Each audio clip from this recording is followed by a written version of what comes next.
Hey, everybody, and welcome to Lords of the Night. With me, as always, is your Lord of Punishment. Say hi, Scribe Light. Hi, Scribe Light. Your Lord of Puppies is joining me as well. Say hello, SDA. Hi. We have our special guest tonight, MundaneMatt. Matt, thank you so much for joining us. Say hi to everyone. Hi, everyone. And I am your Lord of Pain, the Ranting Monkey. How's everybody doing tonight? I'm good. I am well. I feel like shit. Oh, that sucks. Well, great. Yeah, what the fuck are you doing here? It's not. It's I traveled a lot last weekend. I went to Portland. I went to Seattle. I'm up with the baby. It's just like that. Not enough sleep, catching up with you, sort of thing. So, I just have to say, I saw the picture you put out today. Your daughter is freaking adorable, dude. yeah, she really is. Like when she She's so smiles, I'm like, cute. I'm gonna make money off of that. Like I'll put that in a Gerber bottle. Like Yeah, my girlfriend and I've I'm already been talking about it. then. Like how we're gonna pay for our house. There you go. There you go. Real quick, we have a couple of super chats from before the stream. So, Point Curation, thank you so much, Matt. I'm not very familiar with your content, but I'm looking forward to the show. I hope everyone has a good stream tonight. Thank you so much. And Attack Alpaca, gorgeous weather today. Felt like June. I hope everyone else had nice weather. Nope. Yeah. Freezing as hell over here, but that's just the It way it is is, I guess. way too hot. I'm like, can it go back to being Kiss winter my now? ass. I want it to be winter. It's winter, monkey. It is winter and it's don't like 70 freaking degrees. This is bullshit. I live in the I don't forest like and winter. it was snowing and icy. So There you go. Lucky. Well, Matt, as Point kind of alluded to, you're a much smaller channel than the rest of us. So you want yeah, to tell I don't have everybody anyone about that follows yourself? me at all. Like I Who just is this you know, guy? like I do this. I don't know how I make money at it, but somehow it happens. But it's cool. You know? Well, we're glad to help out smaller channels with getting more I exposure. appreciate Indeed. that. Thank you. Indeed. Guys, in all seriousness, if you don't follow Matt, his link is in the description. Check him out. He does all kinds of content from political to my favorite part is $3 Theater, actually. Mine too. Check that. I don't have the link for $3 Theater in there, but I will get it, and you can get there from his main channel anyway. So No, but that literally is my favorite content to make. Like I'm not even kidding you. well, I have been wanting to get you and Scribe together for months because you're both such huge cinephiles. And I've been looking forward to the stream. Guys, we're still going to do our normal format. We'll go through the news first, hit some YouTube stuff. But I'm warning you now, we're going to talk about movies tonight. Oh, no. Speaking of which, Monkey Dick, Jim Jones, movies, hit that like button. And guys, share this with everybody. Share all your favorite creators because that's how you make sure that they last on this platform now because YouTube hates us all. Yay. Does anybody have anything else Oh, they sorry. want to throw in? Hashtag save SDA. What She's happened gonna to be you? so confused by the end of this stream. Oh, that's right. Yeah, we're going to make references to things you have no idea about, which never happens on any other show. Yeah, Matt, Yeah, SDA here is only like 20, so she doesn't know any of the old movies, which is what we always talk about. Define. I guess I should ask the question: is like at what is the year cutoff for like old movies? You know, I like the thing is though, is that people who are my age are like, let's talk about movies, and then they do, and then I'm like, I haven't seen that, and they're like, how? So I don't think it's an age thing. I think it's just a me problem. That could be I can actually see that. Yeah, it's like I've spent 14 years working for movie theaters. Oh, right. Gotcha. More movies than I think I could ever care to count. But there's still movies I haven't seen, like The Godfather. Any of them? What? What? Yeah, no. See, I bring that up for the exact point of there are so many movies you cannot see them all. They're not It's true. Pokemon.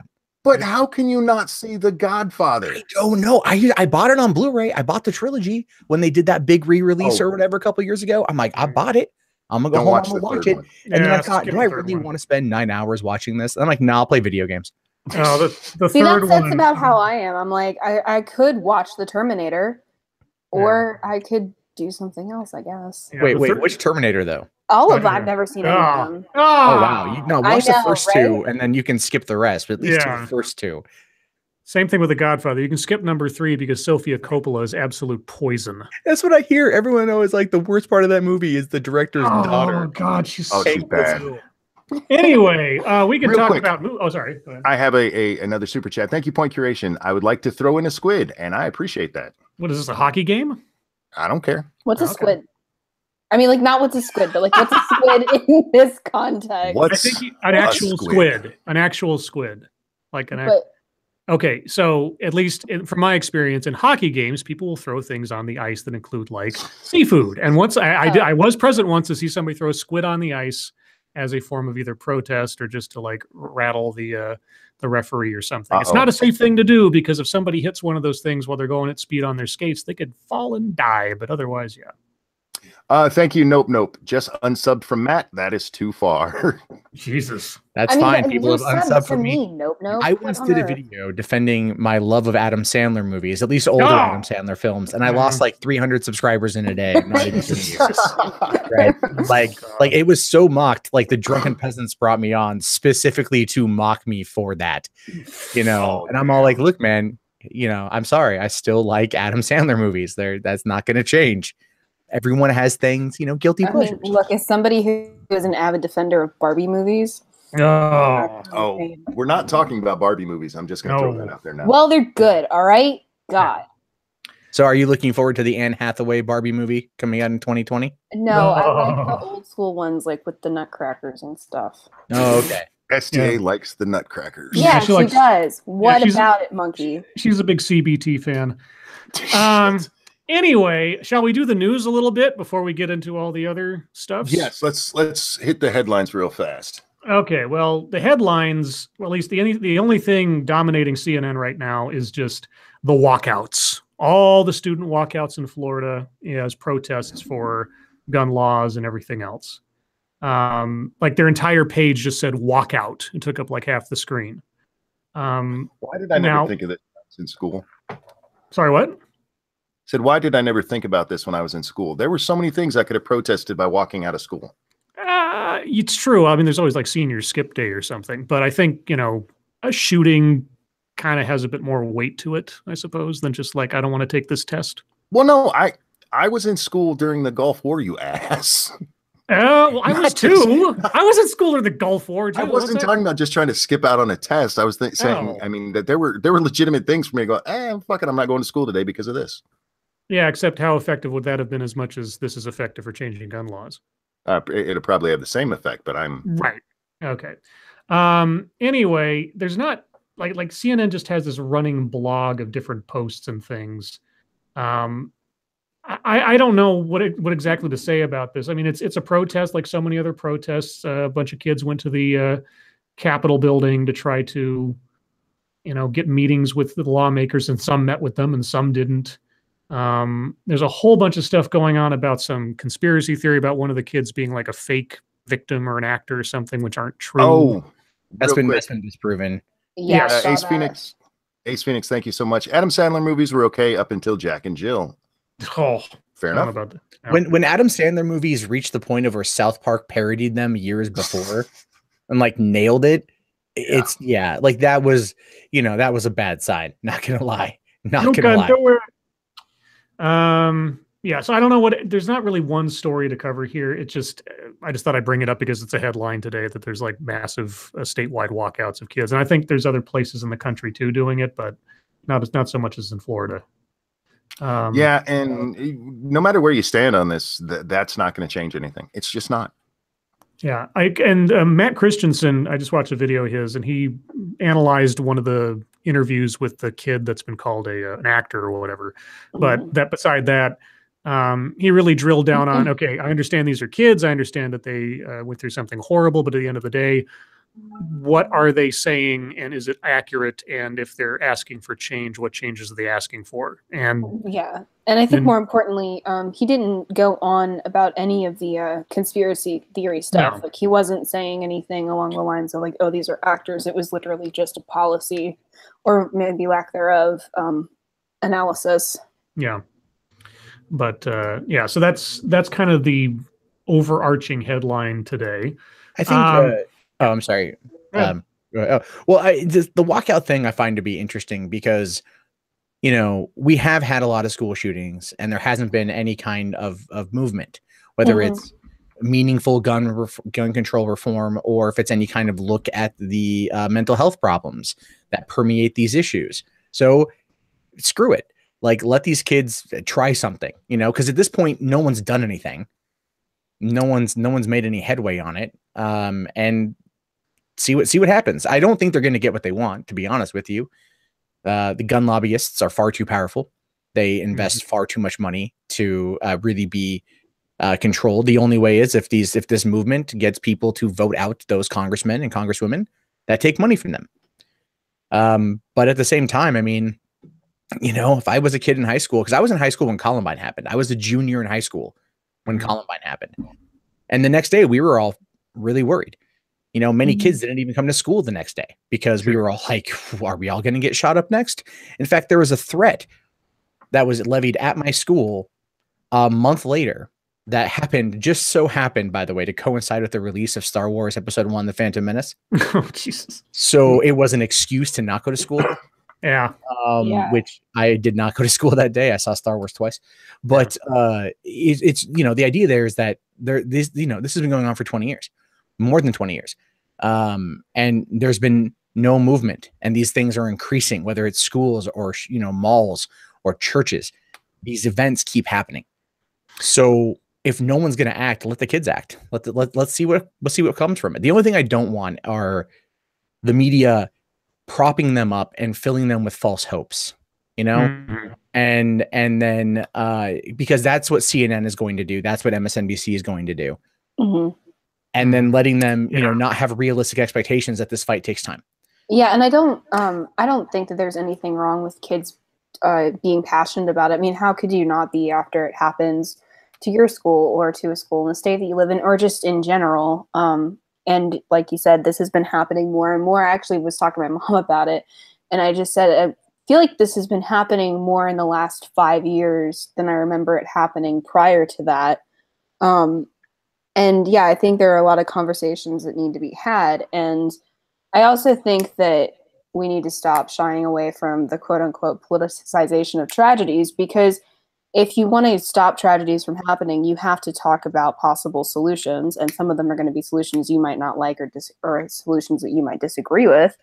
But, you know, while it's fresh in everybody's mind, that's when you need to have those conversations, because that's when people care, unfortunately. I got really cynical after nothing happened after Sandy Hook, because I figured if nothing's going to come of 20 children, tiny little children, being taken out in such a way, I don't know what it's going to take. You know, because it's the unfortunate truth that most people don't act until after something horrible has happened. Sandy Hook, there's a bit of a difference there. There's, you know, yes, Adam Lenza shot and killed those 20 students. I'm sorry, Alex Jones, they're really dead, not crisis actors. Yeah. But at the same time, the circumstances surrounding how he acquired the weaponry, that's kind of what's held up the debate. Because what did he do? He killed his mother and took her guns, of which she purchased legally. So that was what he did. Here, Nicholas Cruz bought the AR-15 and took it to the school. So the outcome is the same, but the way you get there is completely different. James Holmes purchased the gun and those 100-round drums legally online, had them sent to his house, went to the theater in Aurora and shot it up. Like he didn't kill anyone. He bought the weaponry. He bought it legally. He went and he did it. So ultimately, and it kind of tends to get laughed out of the room if I bring it up, but I say it here somewhat in jest. You want to stop shootings, you know, you're not going to get rid of the guns. There's 320 million of them in the United States. That's not going to happen. But if you get rid of the bullets, then you know, these are just really, really, really expensive paperweights. And and the thing is, realistically, is that going to happen? Probably not. People can manufacture their own, but might it decrease the accessibility to the problem? Maybe. It's the Chris Rock solution. Yeah, you know, tax the bullets, $5,000 a bullet. I think part of the problem with a lot of the solutions that have been proposed as far as background checks go is that a lot of these school shootings are done by people who have no prior criminal history, and then you get into the mental health side of things, and it becomes a privacy issue in a way, because you know, do you have to go to like some sort of government mandated psych evaluation, and then is that an invasion of your privacy? And you get into all sorts of privacy and personal freedom issues with it. It's a super complicated problem. Real quick, thank you, Point Curation. Serious question. Are we simply better in tuning these things, in tune to these things in the media? Media is faster and broader than ever, as opposed to say terrorism as of 150 years ago. Would people hear about it in World War? I'm guessing, I don't know what you're talking. Basically, do you think it's that we're just hearing about it more? Because statistics show gun violence is down. But well, in this case, we would be looking at a very specific type of gun violence, not just gun violence in general. You'd be looking at mass school shootings. So it's possible that gun violence might be down and that mass school shootings might be way up. I mean, that could be it. I haven't actually looked at the stats. I just asked my mom. I was like, does it seem like to you that this is getting more common? But it feels, I think it's also because there's a lot of hyperbole surrounding language, right? So you've got the thing saying, we've had like 37 mass shootings or something since 2018. Well, what defines a mass shooting? Isn't it like more than 4 people, or people being shot at or being wounded in a fight or something? And so 4 people being shot. 4 people being shot. Is that being shot and killed or just shot? Just shot. Okay, so just shot, right? So then again, like that's Chicago every weekend. Can I swear on this? Is that fine? Is that okay? Yeah, we don't fucking swear around here. Okay, cool. Matt, if you do it. Because I swear on my stream I say a lot of fucking shit, but I don't know if I can say fuck here. So okay, cool. Fuck. Right. Yeah, you can say whatever you like. This is a family show. It's fine. This is total family show. Awesome. Yeah. Super family friendly. So yeah, no, Chicago every fucking weekend, people getting shot up, right? I mean, it's not a weekend goes by where I don't see a news headline. It's like another 45 people were shot in Chicago. So in Chicago, there are clearly problems. Well, I want to ask you about that, because we see this, the school shooting, and everybody freaks out about it. As you point out, I mean, this is like a daily thing in Chicago. And yes, guys in chat, we're being a little hyperbolic there, but it's not that hyperbolic. Let's be honest. It's really not. It's really not. No, it's not. So you have, and a lot of times it is kids, it's teenagers getting fucking shot down in the street, and nobody seems to care. Do you think that it's just the shock of it that makes people care? I mean, nobody's protesting in Illinois at their congressman's office over the people getting killed in Chicago, but we have national headlines about people protesting. I have a theory about that, and it's not a good theory, but I think it's kind of backed up. Who's the predominant people being shot in Chicago? Black youth, right? And look at who is predominantly shot in school shootings: white youth. We know that when it comes to suburbia being rocked by violence, it will garner far more press than something that happens in the inner city. Oh, for sure. So people tend to look at that. There's something awful many years ago. Ran an article talking about, like, I think it's like the 7 white women who stopped the world, and it was just white women who went missing, and how everything stopped because they were gone. But then you have people who are, black or Latino or Asian that go missing, and no one gives a shit, right? And it's just, it's kind of a weird way of approaching it. Did you ever see Patrice O'Neill talking about that? I never did. But I don't know if you guys remember the whole Danielle Van Dam kidnapping, the 5-year-old girl who went missing out of Scripps Ranch in San Diego. I lived like not far away from that. They found her body not far away from where I live. And like on a road I traveled frequently to go to a casino, and so it's like, I need to stop you. I want to adjust something said in chat. Polydub says, so systematic racism? Jesus, guys. No, we're not talking about systematic racism. We're talking about what is going to get views, what is going to get people to care. Yeah, I mean, because here's the thing. It's not news. A headline of 23 kids were shot again in Chicago today is not going to do the same thing as a school was just shot up in a middle-class suburban neighborhood. Yeah, because here's the thing. If somebody gets shot in Chicago, in the ghettos of Chicago, you're not surprised because it's not news. Because of course you got shot up in the ghettos of Chicago. It's like when somebody gets shot in underground Atlanta. No shit, right? But somebody gets shot in and it's more middle class and white. White might be a factor, but I think it's more like the poor ghettos where all the shit goes down versus really safe suburbs where you're not supposed to get shot. That's why it's news. Yeah. It's not news when 2 black people shoot each other in the ghettos. It's just not. Thank you, Point Curation. Nightcrawler. I don't know what that's in reference to. Are we talking about the movie Nightcrawler? Yeah, they're talking about the movie. Oh, the movie's great. Isn't that an X-Men? Well, yeah, but there's a movie with Jake Gyllenhaal with his excellent movie. I don't know what that's in reference to here per se, but if it, well, I mean, in the sense of stringers or like a freelance cameraman, if it bleeds, it leads kind of thing. So yeah, what's going to get more attention, just demographically and just by the numbers? Yeah, a murder in Beverly Hills is probably going to get more attention than a murder in Oakland. You know? Yeah. Somebody in chat said it's interesting why there's no school shootings in the hood. That's not necessarily true. There are things that are technically school shootings in the hood because people are getting shot near a school. It's just that it happened in the hood, so nobody's surprised. The high school that I went to in Virginia, there were 2 kids shot and killed at the first football game of the year, 2 years before I started there. The year my brother started there, actually. There's a lot more shootings than you realize. They just don't all make the news. It has to be. Yeah. See, again, this is with the whole systematic racism thing. That's not the thing. People get shot in schools all the fucking time. It happens quite often. It's just not a mass shooting at a school. But anyway, we've been on this one for a long time. So unless somebody has anything else, can we move on to whatever's next? Yeah, I have nothing. Well, truth be told, there's not a whole lot else going on. Well, that was a horrible setup. I know. I mean, the only other thing I have, and it might be interesting to some people, it's our latest in the wonderful world of someone losing their job over accusations of inappropriate behavior. Oh, who's at it this time? Well, it's no one you probably know, but it's the president of Ford in North America. He's out because of inappropriate behavior. Now, usually high-level executives like that make news, but of course it's being drowned out by the marches thing. But I'll read a little bit of it for the sake of it. Raj Nair, if I'm saying that correctly, Ford's president of North America, is out after an internal investigation into reports of, quote, inappropriate behavior, unquote. He'll leave the company immediately, Ford said Wednesday. The recent review found that, quote, certain behavior, unquote, by Nair violated Ford's code of conduct.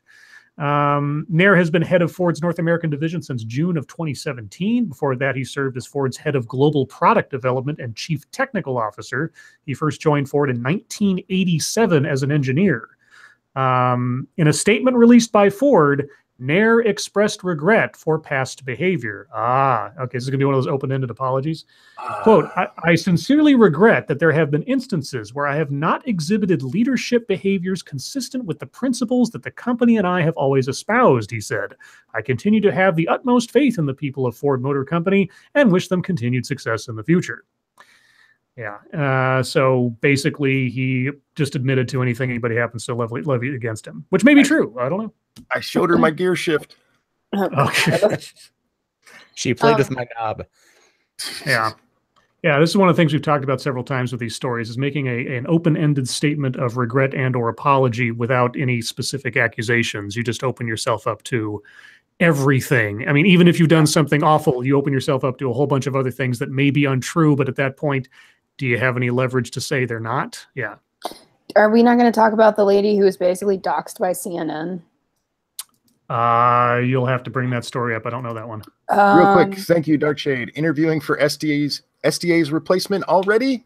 No, just I'm a fan of Matt's, and I occasionally am up way late when he's up way late and watch his show, and he's had me on a couple of times, and I've been wanting to get him and Scribe together for a long time. Oh boy! And, you know, you're building this up more than Black Panther, so I hope we can pay it off for everybody. Well, I think I'm better than Wakanda, so oh! At least that's what my mom tells me. My mom tells me I'm better than Wakanda. My mom tells me I'm better than Wakanda. The new Matt shirt. Better. Oh, wear that to Comic-Con. Oh yeah, that would be awesome. I don't have the story in front of me, but basically, a lady was part of a Facebook group, like a Trump supporting Facebook group, and apparently they were just saying something that was similar to something a Russian outlet said, and so CNN did like an expose on her, like Oh, I got it. Yeah. Okay, so I got an article from Real Clear Politics. CNN reporter confronts Trump supporter. Your pro-Trump group was infiltrated by Russians. Okay. CNN's Drew Griffin tracked down and faces off with a Trump supporter, one of the, quote, unwilling Americans, unquote, that Russian trolls succeeded, quotation marks, to take part in the election. that Russian trolls succeeded to take part in the election. All right. Okay. It's it's an interesting. Okay. No, it's not CNN. It's Real Clear Politics. Florine Gruen Goldfarb, all right, one of the leaders of the Team Trump Broward County Facebook page, was confronted by Griffin on her front lawn and continually told her she was a Russian pawn, whether she wanted to admit to it or not. What? They got a transcript. Griffin, she may well be one of the unwitting Americans, Trump supporters, who helped the Russian internet trolls infiltrate U.S. communities by spreading Russian-made messages without knowing it. Let's see. Goldfarb says, I think it's a cover-up. That's my opinion. What, says Griffin? When they have blundered on the shooting that was done at the high school. Okay, I don't know what that means. Griffin says, one group the Russians operated under was called Being Patriotic, calling themselves an online community, blah, blah, blah, blah. So this lady was just part of a Facebook group, but now she's a Russian pawn. Yeah, okay. and I watched the interview with her, and she's like this old lady, and I'm like, of all the people for Russia to fucking recruit to be a pawn, like, you know, a woman who can hardly even speak. That's actually the perfect person. That's the thing. No one saw, like, I've seen a lot of takes on this issue, and to be fair, because I've taught social media in Hollywood and stuff, she is the perfect person, because people like that grew up in an age where what you saw is considered absolute truth. Like what you heard on the news is considered absolute truth, right? This is what they're taught to believe. So what they see, if it's coming from a source that they trust, is automatically considered to be valid and true. And when you get on Facebook and when you have people that grew up in that era that don't know how to really disseminate this information, it is not hard to get them to come to your side. That was a big part of what the Russians were doing with these troll farms, because people share information so fast. And let's be realistic. A lot of people, and probably including us, read the headlines and will make a judgment call based on something, just based on that headline that's, designed to get clicks, and, not follow through all the time due to timing or whatever. So no, but in this case, like, I don't agree with them going after her, but at the same time, it kind of makes sense that they did, because it shows that, like, your grandma's on Facebook. Your grandma may have been, infiltrated or may have been swayed by this particular act. Real quick, thank you, Dark Shade. Monkey, a wannabe bromance matchmaker. No, I just like what I like. You stop that. And Gregory Hurst, thank you. Russian message. Be sure to drink your Ovaltine. Do you have your secret decoder ring? Because Little Orphan Annie wants you to know. With this, from the way she was talking, I got to agree with Matt, actually, partially at least. If you listen to what Scribe quoted there, she sounds like somebody who just what she mentioned something about blowing it on the school shooting. Oh, for sure, Monkey. You should listen to the thing, because she sounds like a fucking nut job. Yeah, but for me, the real issue there is, why the fuck is CNN tracking down people and fucking with them off of Facebook? I think they're trying to show the extent, right? And because think about it, you hear about this a lot in liberal media. Okay, right? The Russians infiltrated via Twitter, via Facebook, and then people. Yeah. But it's hard. In essence, it's hard to put kind of a face to it or an idea. Have a picture of what went down, because you hear it and you're like, well, what is it? If you don't know social media, and if you don't know memeing, and you don't know being a shitlord like we do, you're not going to have a full understanding of what any of that means. Well, does it say how big the Facebook group was? Was this? I'm trying to find the article. I can't. I'm pretty sure it was just a local, like how she said it in the interview that I saw it was like a local group of friends. She was like, it was just me and my friends wanted to be Trump or whatever. So I don't necessarily disagree, because, I've often joked with me and my fellow millennials that our parents were always worried about us getting swindled one way or another by people on the internet, when they're, when the old people are the ones who are super confused by stranger danger online. Well, okay, but you have to understand too, is like how you have to look at how the Russians set all this up, because this is where you get into the nitty gritty of it. They used VPNs. That's one of the reasons why one of the guys who, the one 28-year-old American who pled guilty last Friday, he was providing them or sold them fake IDs, basically. And that's what they were using. They were setting up Facebook accounts and doing that facial recognition and that, you know, proving you are who you are by having fake identifications that they bought online, using a VPN and setting up in certain towns, which using Facebook's own location services would then have them be in these particular pockets that would be susceptible to kind of maybe changing the dialogue in that area. Because that's what they did. They targeted certain counties as a way to cause disruption.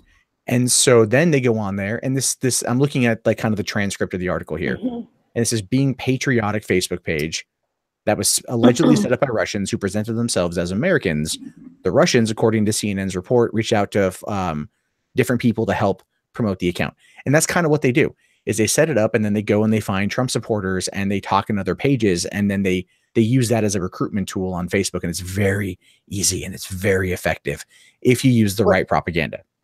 But from what we know, from what has been leaked so far, because the only report I've seen about any Russian interference was Facebook talking about the ads that have been, or was it ads that were bought? There were, that was what it was, is one of the VPs or whatever execs of Facebook came out and he said that the ads that were purchased did not sway the election.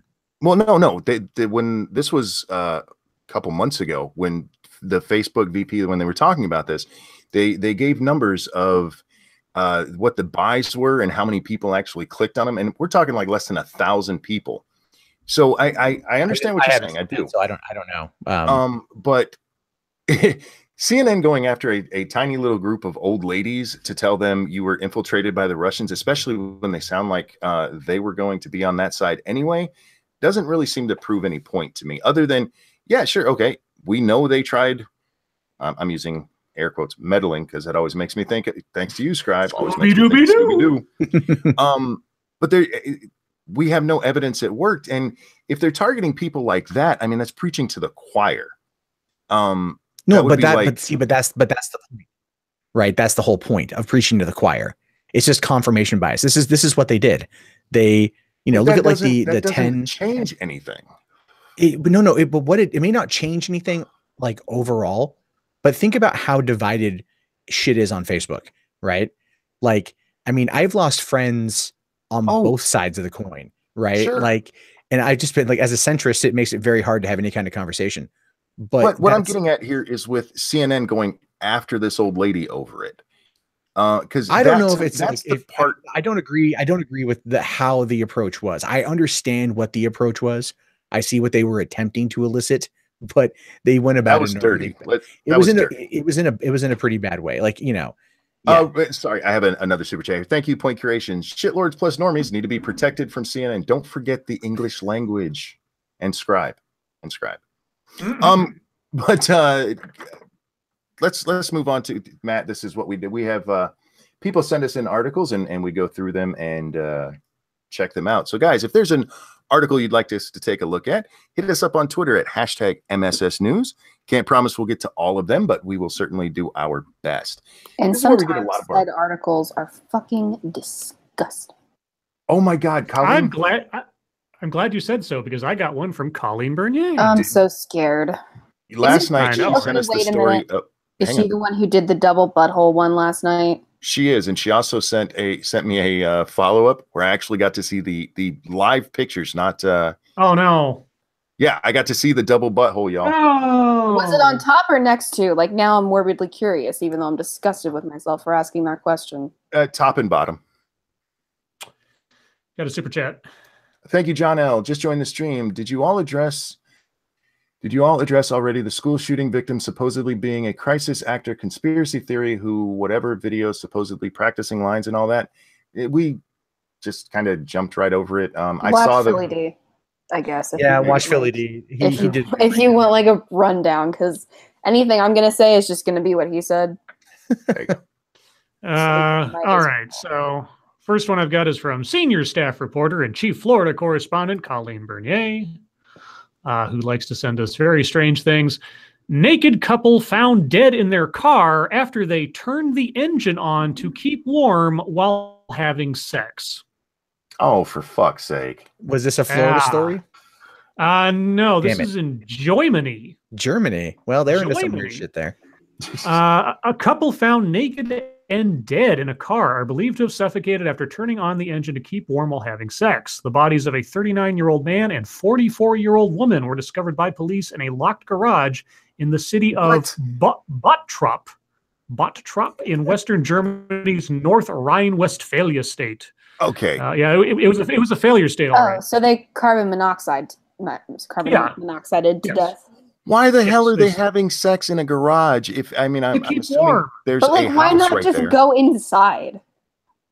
Fucking German people. Let's see. Investigators say the naked couple, whose names have not been released, appeared to have turned on the engine to get warm, leading to the suffocation. Nobody had noticed the car engine had been left running for hours behind the metal gate of the garage, which is located behind a commercial building. Okay. So it wasn't a house. Okay, that makes more sense, but it's still. Well, I mean, on the bright side, like if it was suicide, at least they were like, you know what, we want to kill ourselves, but we're going to have fun first. The only way this would be better is if they'd cracked the window so this didn't happen. Okay. Yeah, but if they're trying to stay warm, I can kind of understand that. Like, it's cold, it's cold, it's cold, it's cold. Start the car, we'll be perfectly fine. And then they just pass out. You got to give it to them. I mean, they must have been going at it pretty hard for it to take that. I mean, that takes a little while. Yeah, I mean, or it's just so cold the guy can't finish, which is, that's probably what it is. But then, would you really pass out if you can't finish? I mean, Gregory Hirsch, thank you. Leave it to the Germans to gas themselves during sex. Oh my goodness. Good for you. I like that one. Were they German Jews? Oh, who knows? Wait, were they Jewish? Because that would be even funnier. Oh, anyway, speaking of funny things, this one comes from Boatman99. Speaking of CBT, fire crews called to help doctors remove spanner stuck on man's genitals. I'm sorry, what's a spanner? It's a wrench in British terms. Oh. Who would fuck a wrench? Who would fuck a wrench? I mean, that guy, obviously. But one time somebody was... Wait, hold on. Was it a monkey wrench? Oh, well. I'll see myself out. No, it's fine. That was good. You can stay. You're in the club. Fire crews were called to the Royal Gwent Hospital earlier to help doctors remove a steel ring spanner that was stuck on a man's genitals. South Wales Fire and Rescue received the call at 8:55 a.m. and were called to assist the hospital staff. Crews brought specialist cutting equipment into the hospital to help remove the spanner. Oh God, the jaws of life. South Wales Fire and Rescue tweeted to say that the man had taken, quote, tightening nuts to a new level, unquote. Oh my God. I'm glad that happened. Well played. Well played. That's the end of the story. So there you go. Well, okay. So, I mean, I guess his dick is either really small or that is like a massive wrench. Well, I mean, oftentimes, and this is just, I'm just going to kind of speak on behalf of all men here. The grower, growing when they get erect, so he probably put it in when it was limp, and then it got hard, and so then it got stuck. I mean, and then he was unable to decrease it because it basically turned it into a tourniquet. So he was unable to like lose the blood. So then it just stays erect. So it's just, I think you have to be like pretty turned on to be like, you know, it would be awesome. You're a woman. You will never understand this kind of thing. Okay. Yeah. I don't know. Maybe the women who are sticking wasp nests up their snooty-doodles would understand. I don't know. That's not for pleasure. That's true. Women, yeah, you're right. Was it for hygiene? It's for I think it's for rejuvenation or some shit. I don't know. Like every time there's a story where it's like some woman stuck a thing, or it's actually more like PSAs where they're like, hey, women, don't stick bees up your twat to tighten it. And I'm like, why do you have to be told that? Why? Speaking of which, it's amazing that you bring that up because Boatman99 senses this, and I've seen this in other places on Celebrate Vagina Diversity is a thing. Have you heard about for you? This? Yes, he's roboting for me. You're roboting, bud. Hello. Okay, you're good. Am I roboting? Okay. Let me try that again. Celebrate Vagina Diversity is a thing now. Raising your skirt. Have you heard about this? Oh my God, that's like a dirty lesbian trick. I swear to God. I see the article. We'll get them to flash us. So this is the author talking. I had to investigate to see if raising the skirt is an actual thing, which is what led me to the source link. And you guys, their about page is positively insane. It says in big bold letters across the top, reclaim your cunt, reclaim your cunt. Only without the polite asterisks that this person provided. And then in part it says this is feminism. This is a project called Raising the Skirt to celebrate the diversity of vaginas. Okay, is this, I gotta ask, could this be another hold on. Sorry. Could this be another 4chan hoax? Like no, it's like a feminist thing. Else? And the reason why it's a feminist thing is because a lot of women are very insecure about the shape of their snatches. A lot of time with good reason, but that's neither here nor there. And they're like really worried about it, like whether their labia are too, or like their clit's too large, whatever. It's like a real thing. The like women are terrified that their vagina is gross. Oh. So feminists are like, no, all snatches are pretty. Kind of like they're like all boobs are good boobs, which is a lie. That's wrong. They say the same thing about vaginas, and so yeah, it's a real thing that they think. Let's see. Feminists are weird, so I think we all can. Yeah, I mean, I don't know why you're like, you just live with the crappy tits you have. Like, you can get those edited in post. I've watched quite a bit of porn. Dicks come in all shapes and sizes too. You will never see me in a field flapping my dick with a bunch of strange dudes. Let's see. Muck, you said you wanted to call it at about 40 after, so. Yeah. I wasn't even paying attention at the time. Guys, sorry we didn't get to everything. We'll catch up on those another time. But now we're into YouTube time, guys. So, SDA. Yes. What'd you do today? I actually I got a lot of writing done today. I think I wrote about 10,000 words. So I got on a writing binge, and I had to write a couple papers for school as well. So I didn't get to do any YouTube stuff today, unfortunately. Okay. I will go next. I had a video almost done, and then Adobe crashed on me, and I hadn't saved in a while, and I lost it all. I have all the parts. I just have to put it back together, and that hopefully will be out soon. Matt, this is our time where we just tell people what our latest videos have been about to kind of tease them to make them go watch it. What have you worked on lately? Today, honestly, nothing. Because what I do is I do my stream at night, and then I pre-record my content for the next day in front of an audience, which I think is actually a lot of fun. And except that one I did last night on the Russian guy who died next to his homemade love doll was actually age restricted by YouTube today. Okay. So I just deleted the video. It's like, fuck it, whatever. Like, I don't care. I'll post more tomorrow. Other than that, because I wasn't feeling too hot, I haven't done any 3-Buck Theater content, but I've been looking at doing videos that are kind of like what movies I'm looking forward to throughout the year, and then like what to see, what not to see, sort of thing. And then cool. talking with an editor who I know to basically I'll record the dialogue and then he'll edit the video because I'm just too fucking lazy to do that part. That must be nice. Well, no, it's just he's a friend and he's not really doing much right now, and he's trying to get back in to YouTubing because he was trying to do it, like he's trying to go full time, and he had like a group of friends that he works with, and that kind of whole thing fell apart. So he's been really angry, and so I'm like, hey, if you could come work for me and do some stuff for me, and that will help get you back into the spirit of things. And he's all like, yeah, it's a pretty good idea. And I'm all like, fuck, you bought it. Shit. Okay. Yeah, and also I hate editing. God, the second I can do that, outsource fucking editing. That's the first thing that's happening. Well, if anyone here has, and there's people in there who clearly know my turn off that pesky ad block line in the chat. So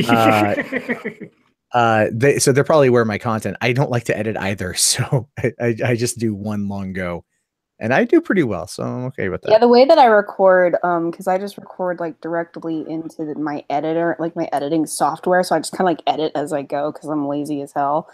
I don't like doing it. Monkey and I do work. I do work. I say things. God damn it! I know.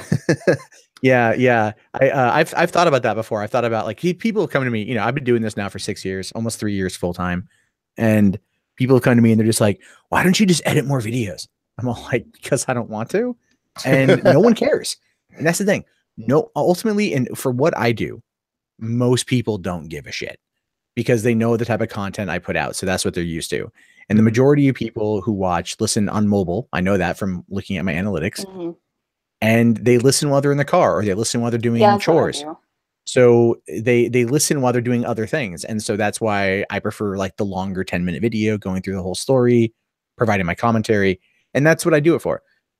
People watching at home, you know, like on the computer, tab out and listen. So it's kind of like, it is what it is. But I respect people who do edit, because that's something I cannot bring myself to focus on, because my mind works at like 200 miles per hour, which is one of the reasons why you'll see me do, you know, I'll post like the 5 stories from Russell, and then I'll do 3 Book Theater, and there's like 5 or 6 stories from that, you know, and I'll do long. You just called us slow.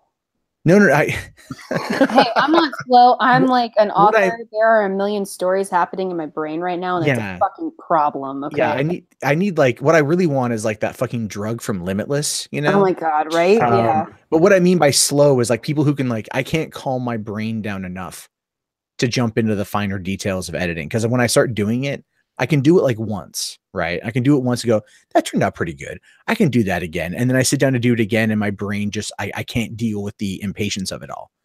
So that's my own problem. That's where my mind goes. And so the way I do it, I like, because it's more like talk radio. And then, but I have a lot of love for people who are able to sit down and do it. You know, look at like Creationist Cat.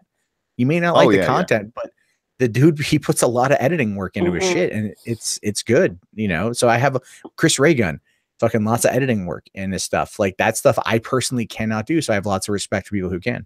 Yeah, I get asked why I don't do a lot of face cam videos, and that's why, because then I have to piece it together and like think about it. Thank you, ex Bubba Hotep. Sorry I'm late. Drunk and trying to share the Rocky Horror experience to my family. Well, thank you for coming by. That's a movie I have seen, and it scared the crap out of me. Wait, that scared you? Yeah, okay, so I was 13. It was the first time I had ever seen a transvestite. And that's an interesting introduction to like sort of drag. It scared the crap out of it. I don't know. It was scary. I felt threatened. Well, Tim Curry is kind of scary, so let's just be realistic on that one. Your boy Pat, Matt has answered the 2 questions. He hasn't done it live on our stream. We'll get to that after ad time, which leads us to Scribbles. What'd you do today? I did ads. And Matt, if you don't know what that is, my shtick, I suppose, for lack of a better phrase, is when I'm hosting the show it's evolved into, for super chat donations of $10 or more, I will do a custom advertisement based on the requester's details. Some of them get very strange, and I have one here. Some of them are very sort of straight, so to speak. I have one viewer who really likes me to do ads for their favorite book series or books that he likes. So last night was kind of a different night, because a lot of the super chats I encourage people to send to a friend of ours whose girlfriend's aunt was needing a fundraiser for a breast cancer situation that she's in. Satsu 2 cents. Yes, I was going to say it. So I've only got 3 ads tonight, so not usually my usual like 12 or 13, but oh, sorry. Yes, my gimmick. Thank you. Nothing for you here. So before you start, let me hit that super chat that's here. Super. Dear Lord, Sir Super Wolfgang. Snap. Hit that pesky like button. Yeah, guys. 211 watching, 81 likes. Do you guys know how sensitive I am? Yeah. I need to get like. Yeah, give Monkey your thumbs. He really likes. He's sensitive for those things. All right. So first one. Mr. Baker wanted an ad for The Revelation Code by Andy McDermott, which is the latest, or at least one of the books in the series that he likes. Eddie Chase has been kidnapped. With her husband held hostage, archaeologist and adventurer Nina Wilde is forced to help a diabolical cult leader in a plot that could mean the end of days. Hidden around the world are 4 ancient stone angels. If brought together, they could release the power of creation itself, or doom all of reality. Will Nina be able to outwit the madman Messiah? Can Eddie hope to escape the clutches of the crazed cultists? Find out in the latest adventure by best-selling author Andy McDermott as he reveals a thriller of biblical proportions. The Revelation Code, now available from Mr. Baker Publishing. Well done. And Mr.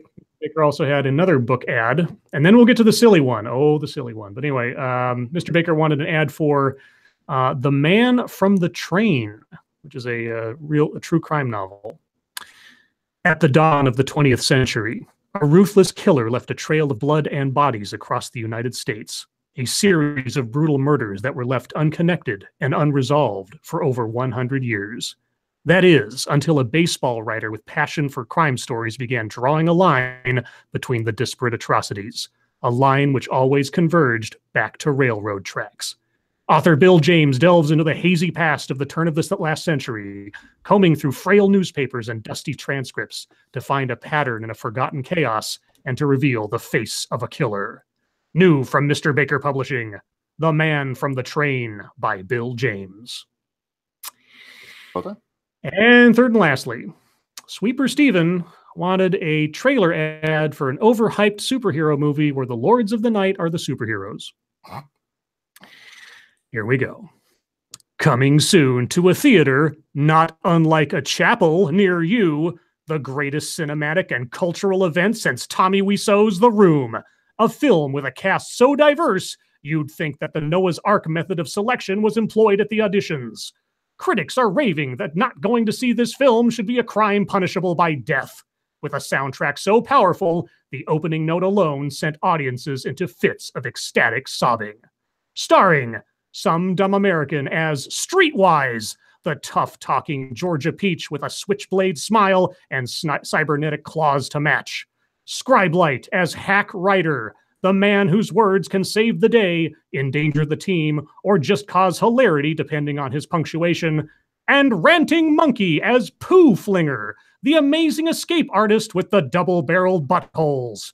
Together, they are the Lords of the Night, ready to change the face of human history in the wake of what is already estimated to be the biggest box office bonanza without anyone having seen the film yet. Sweeper Steven Studios presents the greatest superhero film of all time, while also revealing the identity of the Zodiac Killer and the location of Jimmy Hoffa's body in The Second Coming of Christ. Oh my God, that was a good one. I like that. All right, and that was it, guys. Short one tonight because so many of you were so generous to help Squishy's aunt last night. I'm still just boggled by it. You guys were just amazing last night. Thank you so much again. Yeah, that was awesome. You guys are amazing.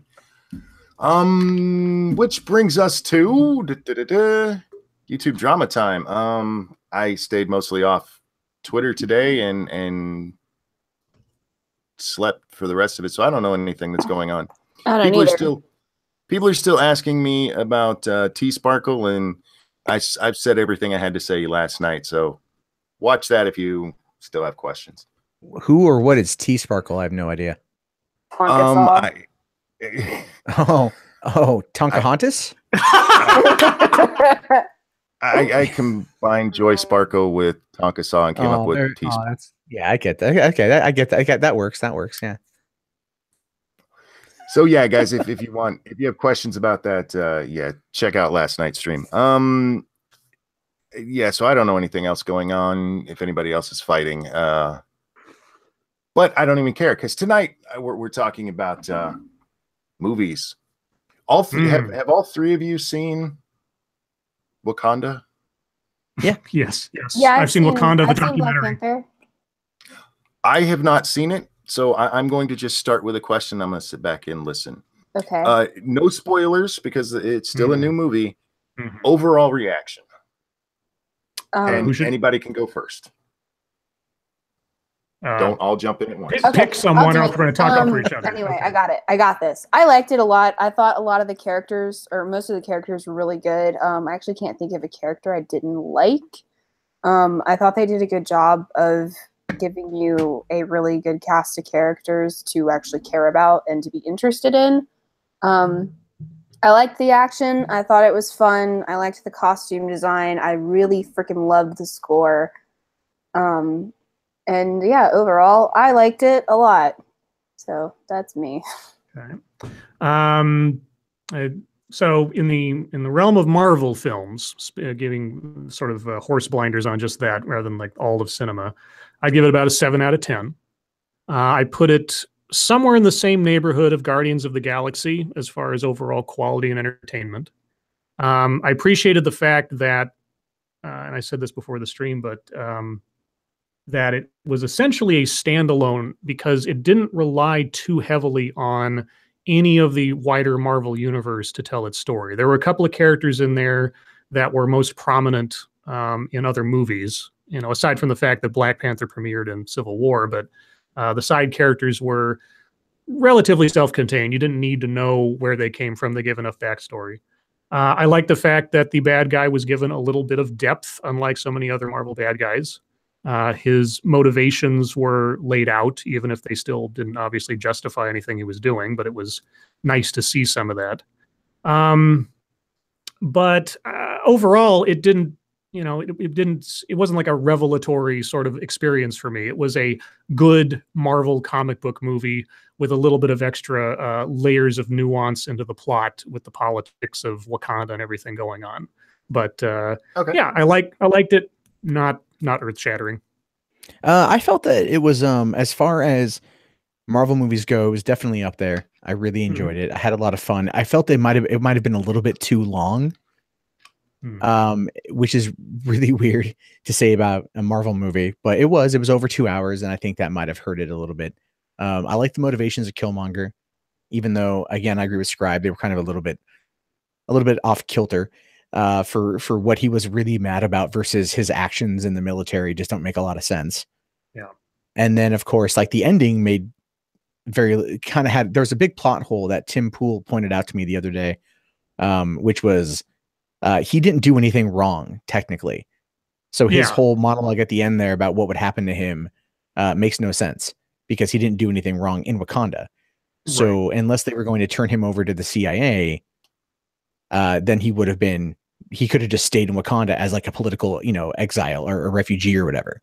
And considering that was like a big part of it too, that would have, you know, that was interesting. My actual complaint though came from the fact that it wasn't tied into the larger MCU, mostly because it's the film that leads into Infinity War. So this is one that should have come out immediately following Captain America: Civil War. This should have been the fall 2016 film. That should have, or you know, or maybe the February 2017, if they want to do a Black History Month, which I understand, and then have Thor Ragnarok be the movie that leads into Infinity War. So that's kind of my only real complaint. I felt that the movie was definitely awesome. Like its James Bond elements were fantastic. Oh God, the Q scene. I was like, Jesus. I had fun with that though. I thought Letitia Wright did a good job as Shuri. And then I also really enjoyed the fact that the female characters in the movie were all badass. And but what I really liked though was that they weren't going like, well, I'm gonna do this because I'm a woman, or I'm gonna do this because I have to because my vagina. It was never anything like that. It was always just like, I'm a character that exists in my own right. My gender has absolutely no outcome on my actions. And yeah, I said that last night, that something that I was so excited about was I was like, prominent female characters that are competent. Yeah. Oh my God, my life has been made. There was a couple points in the movie where, especially the last line of the villain, where he says he talks about why he wants to be buried at sea, and you know that in the colonialist comment that what's her name makes about Everett Ross at that one point. Yeah. Every time one of those little lines was dropped or whatever, I just kept expecting Keenan Ivory Wayans to pop in from out of frame and saying message. Oh yeah, message. Pulling out a "Don't Be a Menace to South Central." Yeah, hey, see? Old references. That's old reference. 22-year-old movie at this point. I fucking love that movie. I own it in every possible format. That's a goddamn great movie. Yeah, it is. I forgot something. I told Pat that I would do this. Matt, I've asked you these on your stream, but I have to do it here for the audience. Sure. Is cereal soup? No. Yeah, Matt is wrong. You're my favorite. How? Okay. What? Like, let's. I mean. No. Don't ask. Don't dive into it. Just okay. No, it's not. Like no, it's not. The night that this came up, we spent 30 minutes on it, and it was probably. I wish it was only 30 minutes. But it has been the most controversial thing I've ever said on this stream. But speaking of that stream, just for a plug, it's on my channel and it's called the Soupy Stream, and the thumbnail is of me looking absolutely fucking terrified, which is perfectly fitting for what happened that night, because it was a lot. Yeah, it was. The other question that we have to ask everybody is, how do you feel about tongue buttering the turtle cave? Are we talking about analingus? Is that what we're talking about here? Yeah, it's licking butthole. Yeah, my general comeback for these kind of comments is I'm not into butt play. So ass licking is wrong, y'all. It's not that it's wrong. It's just not for me. No, you know, it is. I mean, wrong. like I like my nuts to come from peanuts or from peanut butter, not out of someone's rectum. You know, like you never want to eat ass after somebody had corn, just because you're getting a lot of starch in your diet after that. Okay, hashtag things that are not okay. That sentence. If you lick butt, Jesus hates you. No, I mean, like from my understanding, like I hear that it's like, you know, like I'll see it in a porno or something where, you know, like the dude does it to the chick and I'm just like, not for me. And then I'll watch it like where the girl does it to a guy and I'm just like, no. Like I just don't understand that, where it's like, but then you talk to people who have done it and they go, yeah, but it's really like it's an interesting sensation. Like I understand that. I'm sure it's interesting. Not for me. Well, because the male, you know, the prostate's up and to the left of the butt. So I mean, there's like the old saying, like, okay, you know, we could go into the prostate exam, and they have to reach far in there. There's nobody with a tongue long enough to hit your prostate with their. But okay, hold on. But let me ask you this. But let me ask you this though: have you ever possibly considered the option of getting a blumpkin? Right now, hell no. A blumpkin, for those of you who don't know, is getting head while you're on the toilet taking a shit. However, oh my god, what the fuck? Why would anybody? What? Let me sweeten the pot with this though. Okay, sweeten the pot. So what you do, and I want someone to eventually try this and then tell me how it goes. But you take, like, you have to get really fucking constipated, right? I mean, like super constipated. So you've got a gigantic, I'm talking like meteorite hard chode in your ass, and it has to press on your prostate, because sometimes dudes know this. When you take a shit, you'll pop a boner. Okay, it's because it's pressing on the prostate. What the you gotta get to that moment in time, and then you gotta get a blowjob while it's happening at the same time, and then that sensation is probably the ultimate orgasm a man can have. Not willing to try it myself, but that's my theory. I don't think you should put your dick in the mouth of any woman who would do this. I agree, Monkey. You're right, because any woman who will do this will also cut your balls off in your sleep, probably. Pat says, "Get your poop knife." I'm not saying like you have to just do anything. Like, you know, like your dick's not going to be going anywhere it wouldn't already be going. You know, yeah, we're not talking like just on. There's splash when you poop, man. Oh, god damn it, Monkey! I'm talking, but you got to hold it in there too. Like you got to prairie dog yourself. Right. This is not where I thought tonight's conversation was going, guys. And that is precisely how you achieve the best male orgasm. You are an educational show. Somebody needs to clip that, and then I can put that on my vlog channel. That will there's your new ringtone, everybody. There's your new ringtone, Matt. MundaneMatt saying, and that's how you achieve the ultimate male orgasm. So, Monkey, you want to rein this in? Hell no. Like, this is usually Monkey's like territory where he's doing stuff where I'm like, God, do we have to? And he's like, yes, this is important.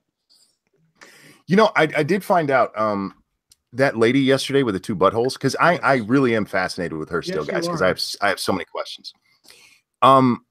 She is not the oldest person to ever be diagnosed with that, even though she was 40 when she was diagnosed. Are you how do you get diagnosed with 2 buttholes? That's just like, well, what happened is female. She had an anal fissure or something like that, and she went in to get it fixed, and they went, you have 2 buttholes, and they told her that they could fix it with surgery, and she told them no. So she went back in, and for the exact same problem, and again they told her, you know, we could fix this for you, and she said no. So apparently she's attached to those 2 buttholes, but she was 40 when this was all found out. The oldest person that they figured this out with was 50. Can you imagine going 50 years of your life and not realizing that having 2 holes where your ass is wrong? Can I just say that my mom just texted me with OMG in all caps? Oh, is your mom listening to the show? Yeah, she listens to all of them, so don't worry. Mom. It's not the most disgusting thing that's happened, but well, if you want, we can try. No, honestly, like, it'll make me I'll tell you the story of swap.avi. Oh God, I'm scared, but let's do it. No, we'll talk about that. It makes 2 girls 1 cup look tame. Right? Right. It's the one thing on the internet that there's a warning on for something awful where they say there are some things you cannot unsee. And then, so yeah. Goatsy. It's no, it's worse than Goatsy. Oh, I'm sure it's worse than Goatsy. If you're saying it's worse than Two Girls, One Cup, it's definitely worse than Goatsy. I mean, Goatsy is more or less just looking up someone's cavernous anus, right? And so you kind of like, it's like, oh, that's gross, but at the same time, it's funny, it's a butt, But this is. Okay, have you ever heard the meme? Brazilian girls will do anything for $500. Yes. Yeah. That is where that came from. Okay. Because someone paid $500 to have a very, very, very disgusting porno made in Brazil. That's all scat fetish. And I believe vomiting, like it's shitting in someone's mouth, them vomiting up and shitting in someone else's mouth. A lot of stuff like that. It's officially the most disgusting thing we've ever talked about on here. Yes, it is. You got a super chat. Love you, Mom. Ex Bubba Hotep, thank you so much. No comment, just thought this was deserved. Thank you. I appreciate that. Can we talk about movies again? Let's talk about films, yes. Well, we're talking about film, I mean, technically. It was technically shot on videotape, so that is considered we are talking about film. Shot on Shittio. On Shittio. That's funny. That's really funny. I'm occasionally such. That is what's your favorite movie ever? That line somewhere down the road. I'm gonna use that pun. What now, Monkey? I said, what's Matt's favorite movie? Raiders of the Lost Ark. Decent. Good one. Actually, it's not my favorite Indiana Jones movie. Last Crusade is the best. Yeah. No. For me, my favorite Indiana Jones movie is Temple to Doom. What? I know that's weird. It's weird. It's the one I watched the most growing up. Oh, it's sentimental favorite. Yeah, it's like sentimental favorite, where it's like, but the best movie, in my opinion, ever made is Raiders of the Lost Ark. Just because of how it was, it's what the movie came out in 1981, so we're talking 37 years almost. And it still holds up. I don't think I've seen it. There's a shock. What? Yeah, that's not true. No, I'm not. At this point, I'm not surprised. Yeah, no, like I haven't. You're gonna hear that a lot from her tonight. My favorite movie is The Hunt for Red October. I love that flick. Yeah, not the best movie ever made, blah blah blah, but it is my favorite movie. I think. Given that was it McTiernan that he did Die Hard and then moved on to Red October, just showed his range of like pure action movie to actual political thriller without a whole. I mean, there's not a lot of action in Red October that's not submarine stuff, but just that the whole structure of the story, how close it stuck to the books, save for the one vital element they left out for some reason.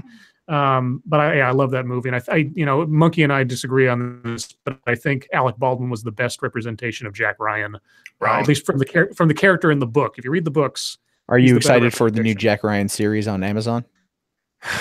No, because what I saw, the preview of it, it just looked like an action flick, and he's not a field agent. He was never a field agent. The whole thing about Red October was that he was a fish out of water. He was a Marine. He got his back injured in a helicopter crash, and then everything else after that was just like dumb luck. So having him start out as some special forces covert guy or something, it doesn't jive. So it's not, in my mind, it might be the name Jack Ryan. It's not Jack Ryan, the character is established. So maybe it'll be a good series. I don't know. It doesn't give me a whole lot of hope to start off with. Thank you, Terry Diamantes. I thought Matt's answer to what's your favorite movie would be, we were just talking about it. Yeah. Scheiße upon ya. Sorry. What were you saying, SDA? Oh, I also haven't seen Die Hard. Of course, which is another thing that. You haven't seen the greatest Christmas movie ever? Yeah, that's what everybody was saying over Christmas. They were like, you have to watch it. It's Christmas. And I was like, I'll get to it. It's totally a Christmas movie. Gregory, I love you. Gregory just made reference to one of my favorite things. Gregory says, and thank you for the donation. Some say that when the woman with two buttholes meets the man with two tongues, the prophecy will be fulfilled and pebbles will return to cleanse the earth. Oh, Pebbles. For those of you who forgot, Pebbles is the hamster that crazy cunt flushed down the toilet to be humane. Hamster turtle. Yeah, has there been an update to that story at all? No, unfortunately, no. Spirit Airlines told me to flush this thing down the toilet. I'm like, look, Spirit Airlines is shitty, but they're not that shitty. Well, I can see how like an overtired, just like desk agent would be like, I don't know, flush it down the toilet, whatever. Well, And no, then- she said that they told her to either set it free or flush it. Now, I guess I could see that. Either set it free or flush it. I don't give a fuck. I could maybe see it that way. I mean, I could see it because honestly, if you gave That's me what you that would do. kind of power, I would totally say that to somebody. So like, no problem. You're trying to keep me off my movie thing here. Sorry. What's your favorite kind of movie, Matt? I really like action adventure films. Those are my favorite. That would explain the Indiana Jones thing. Yeah, I mean, if you're talking like favorite, I guess you could say favorite genre. This is gonna be really weird, but I absolutely love point of view found footage films. Oh, I hate I those. fucking love. Did you ever see The Last Broadcast? Oh, dude, Last Broadcast. Oh my god. When I worked at Hollywood Video in 1999, that movie came out. I recently, a couple years, was it Halloween 2014? I found a copy of it online. I downloaded it and I watched it again. I love that movie. The ending is still garbage. Yes, the ending is shit. The ending, but is like bad. the build up to the whole thing with the Jersey Devil. I thought it was so good. Yeah. Yeah, no, I've seen it. I've seen that a number of times. I really, really like it. I bought myself a copy of that because I saw that after Blair Witch, even though technically it came out before Blair Witch. There was some controversy, like, oh, Blair Witch stole the idea, but the timing of the productions means that no, it just happened to be a similar kind of movie. But also the budgets were insanely different. Like they spent $27,000 on Blair Witch. The Last Broadcast cost that dude $900. I know. Yeah. With the making of stuff on there is really interesting. And it really, what I think my favorite part of that film, or at least the favorite aspect to it, was that all of the actors were just people they knew. They gave them a couple of cues and just let them go. And so you got these really naturalistic sort of halting performances that seem genuine when you're interviewing somebody, because they don't always have their lines memorized. You can always tell, like, those found footage things that you can tell someone's reading a script. They're not speaking like a normal person would, or with the sort of idiosyncrasies that someone would use when they're trying to speak on camera. But the whole IRC chat aspect of it, I was really into IRC back in the 90s and everything, so I immediately got all that kind of stuff. The production value of their public access show, the whole 9 years, I was just like, wow, this is great. And then the ending happens and they change. I was like, what the fuck are you doing? I get it. I mean, I get it kind of, but it was just so jarring. Well, it was the way that it was done too, that transition, like that, what was it, like and it wasn't like a wipe, but it was like a dissolve in. All of a sudden, the guy just dissolves in from behind the girl and then like strangles her, and you're like, what? Where did this come from? What the fuck am I watching? Yeah. Yeah. Did you know I made a point of view found footage film? No. Yeah, I did. It's In Search Of is what it's called. You can find it at iso-themovie.com. Oh, like the old Leonard Nimoy series, In Search Of?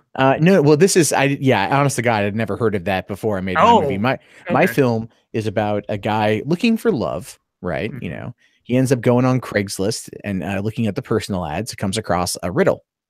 And he answers the riddle and gets a note back saying, come find me, with GPS coordinates. So he tells his best friend, who is played by me, and I grab my camera and we go off in search of this girl. And the further down the rabbit hole we get, we come to realize that she may or may not be alive. Dun, dun, dun. Sorry. Yeah, dun, dun, dun. Now, I've heard this said several places, and I'm inclined to agree to a certain extent that the found footage genre is ruining horror.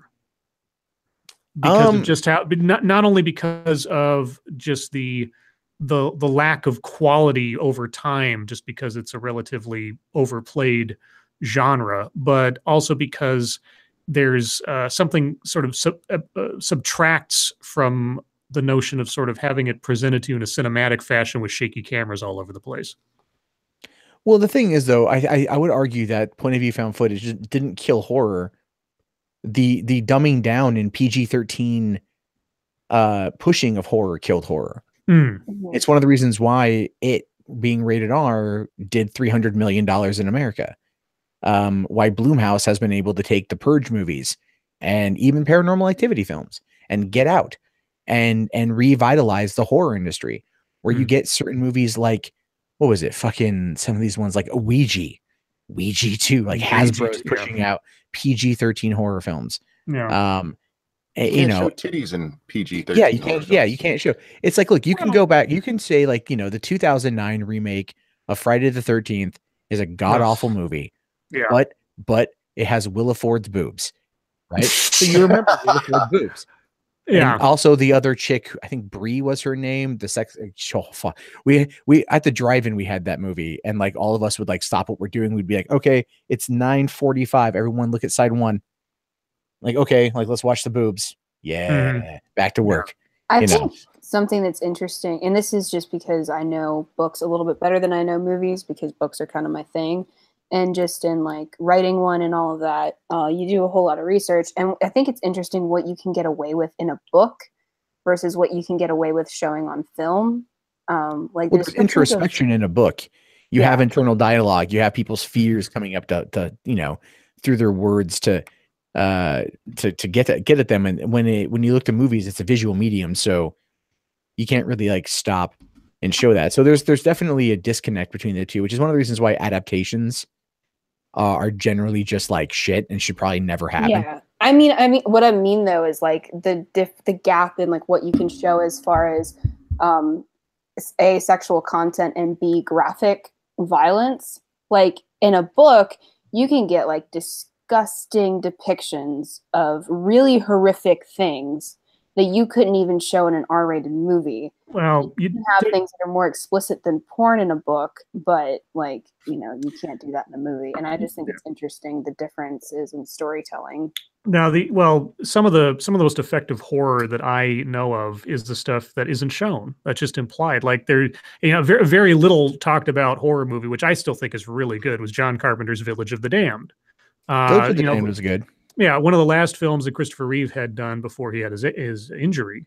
And almost all of the violence is just implied through sound and shadow.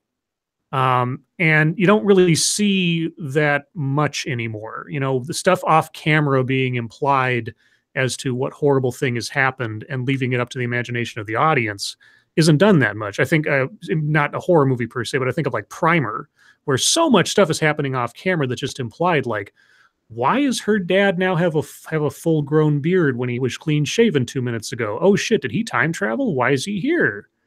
Is something horrible happening? You know, all this other stuff's going on. But, you know, the smart directors, or at least the directors I appreciate, at least extend the benefit of the doubt to the audience that they'll either fill in the gaps themselves or, you know, whatever your imagination tells you is fine. I don't need to do that. I'm telling this story, that kind of thing. So, I mean, if you will, like slasher horror, of course, has to have boobs and blood and everything else. Movies that actually scare me don't necessarily need to have all that stuff to be good. Like Oculus. Oculus is a great horror movie. Very simple plot, very simple thing arranged, and a lot of stuff implied and left questions at the end of the movie. So you can have good horror without a lot of R-rated stuff. You could have a really effective horror movie at PG-13, depending on how you did it. Yeah, all great movies need to have boobs. You'll notice when we talk about favorite movies, mine is the only one that has boobs in it. My favorite movie is An Officer and a Gentleman, and not only did they show boobs, they show it a couple of times. Oh my! Yeah, as far as movie adaptations of books, I'm in full favor of like not doing that anymore, because I just don't think it works. Because I know a couple of my beta readers were like, "This would make a great movie," and I'm like, "No." I'm glad you like the book. I really am, because I like the book too. But no, it wouldn't. This would be a shitty movie, because most of the story is heavily relied on the fact that you're reading through the main character's point of view. Well, which is not something you can pick up in a movie. The two movies that I know of that did the best adaptations were Silence of the Lambs and Hunt for Red October. Silence of the Lambs only over Hunt for Red October because reading the book is basically reading the script of the movie. But there's that one thing they left out of Hunt for Red October that I'll never forgive them for. But otherwise, it's really good. Matt, you already screwed up my other question, but I'm going to ask it anyway, and you're not allowed to say Indiana Jones. What is your favorite 80s movie? Oh. Let's see here. If I had to go off of another 80s movie that I've watched the most, it would probably be Spaceballs. Oh, good one. Good. Oh, I love. This is why I love I Matt. have seen because we watched it in my freshman biology class. Yeah.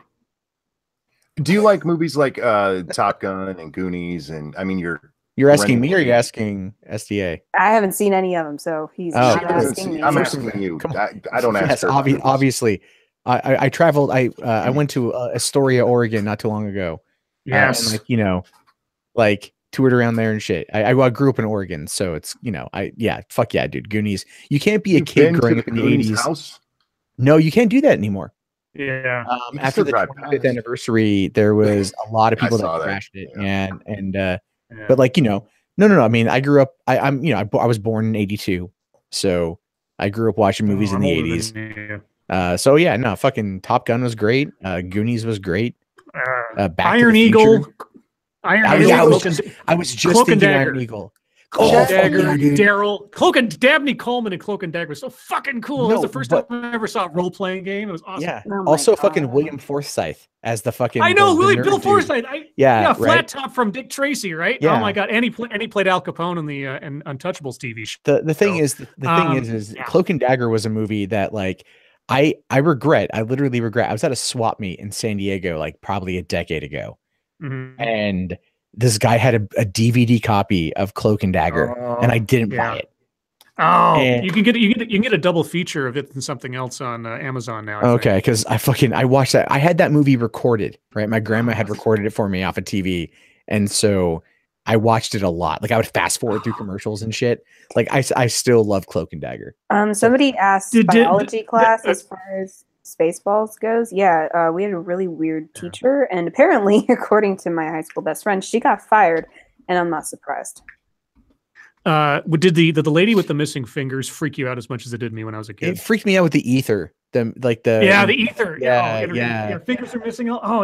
That's such a great flick. And isn't that the kid from? It's the kid from yeah. Is it the kid from ET or the kid from Flight of the Navigator? Are they all the same kid? No, Flight of the Navigator kid is a different kid. He actually got arrested for bank robbery a couple of years ago up in Alaska. He's had kind of a downturn. Flight of the Navigator is great. I heard they're going to reboot that at Disney. Henry Thomas. Henry Thomas was Henry Thomas. Yeah, E.T. Right. That's right. Yeah, Henry Thomas. Somebody in chat mentioned Over the Top. Over the Top. When I put this hat on backwards, it's like I'm a totally different person. I'm suddenly stronger. You know what? That is a cheesy fucking movie, but it's an 80s movie that I still love. It's awesome. Well, hold on. I do want to amend Spaceballs because that is up there. But if I had to really be honest, Big Trouble Little China. Oh, sorry. If I had to be honest, recently, like if I had, because I still find myself humming. Well, I find myself humming the opening theme song to Big Trouble Little China. Because it's a good, because when you've got like John Carpenter 80s synth, and he's just like making all soundtracks and shit. But then I also still sing Spaceballs, right? I'll still find myself singing Spaceballs songs. So like the thing is, anyone who didn't grow up in the 80s, 70s and 80s, and I'd say even early 90s watching movies is like, you're not getting the same thing today. You're not. You're just not. I talked about this a long time ago. I enjoy some movies made today, but anytime you hear about people taking chances with films now, it's always some artsy fartsy fucking thing. And some of my favorite movies from the 80s, one of my favorite movies is Better Off Dead, which is a dumb fucking movie, but it is so great. And I actually showed it to my children and they fucking loved it. They laughed their asses off at it. And you will not see anything like that anymore because they won't take a chance on something that just might be a little funny. Or have you guys seen Free Jack? Let me ask you about. You like Free Jack? Emilio Estevez, and Mick Jagger, and like Rene Russo, Anthony Hopkins. Fuck yeah, dude. I know, right? Fuck yeah. I mean, can you imagine that cast? Like, I mean, you want to talk about taking chances? Holy shit! Why not? Monkey, did I just completely drop out? No, I don't know. Did you? Have you seen Free Jack? Oh yeah. I mean, like I said, you want to talk about a movie that takes chances, a post-apocalyptic-ish cyberpunk time travel extravaganza with Emilio Estevez, Anthony Hopkins, Rene Russo, Mick Jagger, and I know there's like four other actors in there that became big like later. The bad guy from Beverly Hills Cop was the bad guy in that one too. Yeah, Yeah, but anyway, I don't know why that suddenly came to mind, but I was thinking like weird 80s.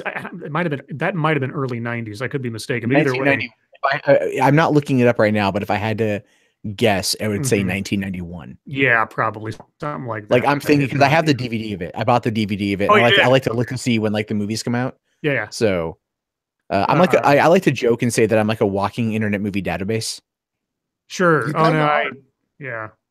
But yeah, the 80s movies, there was, you look back at those, and even though obviously, special effects or what, there was this weird like charm to them that just doesn't exist, it seems like, in movies these days, because there was something kind of rough and it was merging. Everything was emerging. It was special effects were animatronics and puppeteering was hitting this new era. I mean, like look at the work done on Empire Strikes Back in the 1980s, like 1981.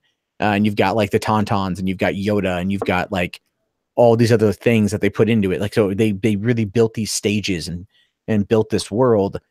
Then you look at something like as crazy and as experimental as, let's say, Monster Squad, which is just Goonies with monsters. And it's arguably, and look, here's the thing, this might be sacrilegious, but I would say Monster Squad is an overall better movie than Goonies. I personally, I love it. I love it more. I do.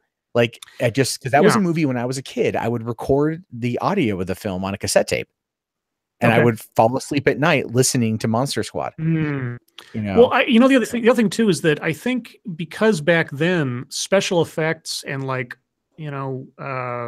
really really big sort of centerpiece type events in a film were a hell of a lot more expensive and harder to pull off. So you had to like base a story more around character interaction, and so you got more memorable characters of depth in a lot of those movies where they were trying to do something out of the ordinary, but they had to limit their time on how much they spent on like sort of set piece deals. Whereas today it's just like, throw it into the computer, spend a couple $1 million, and there you go. You get like, 20-minute car chase scene without actually having to have a car or a street or a building, Yeah. Real quick, I have a super chat from Kitty Stalker. I need to know if that's a euphemism or not.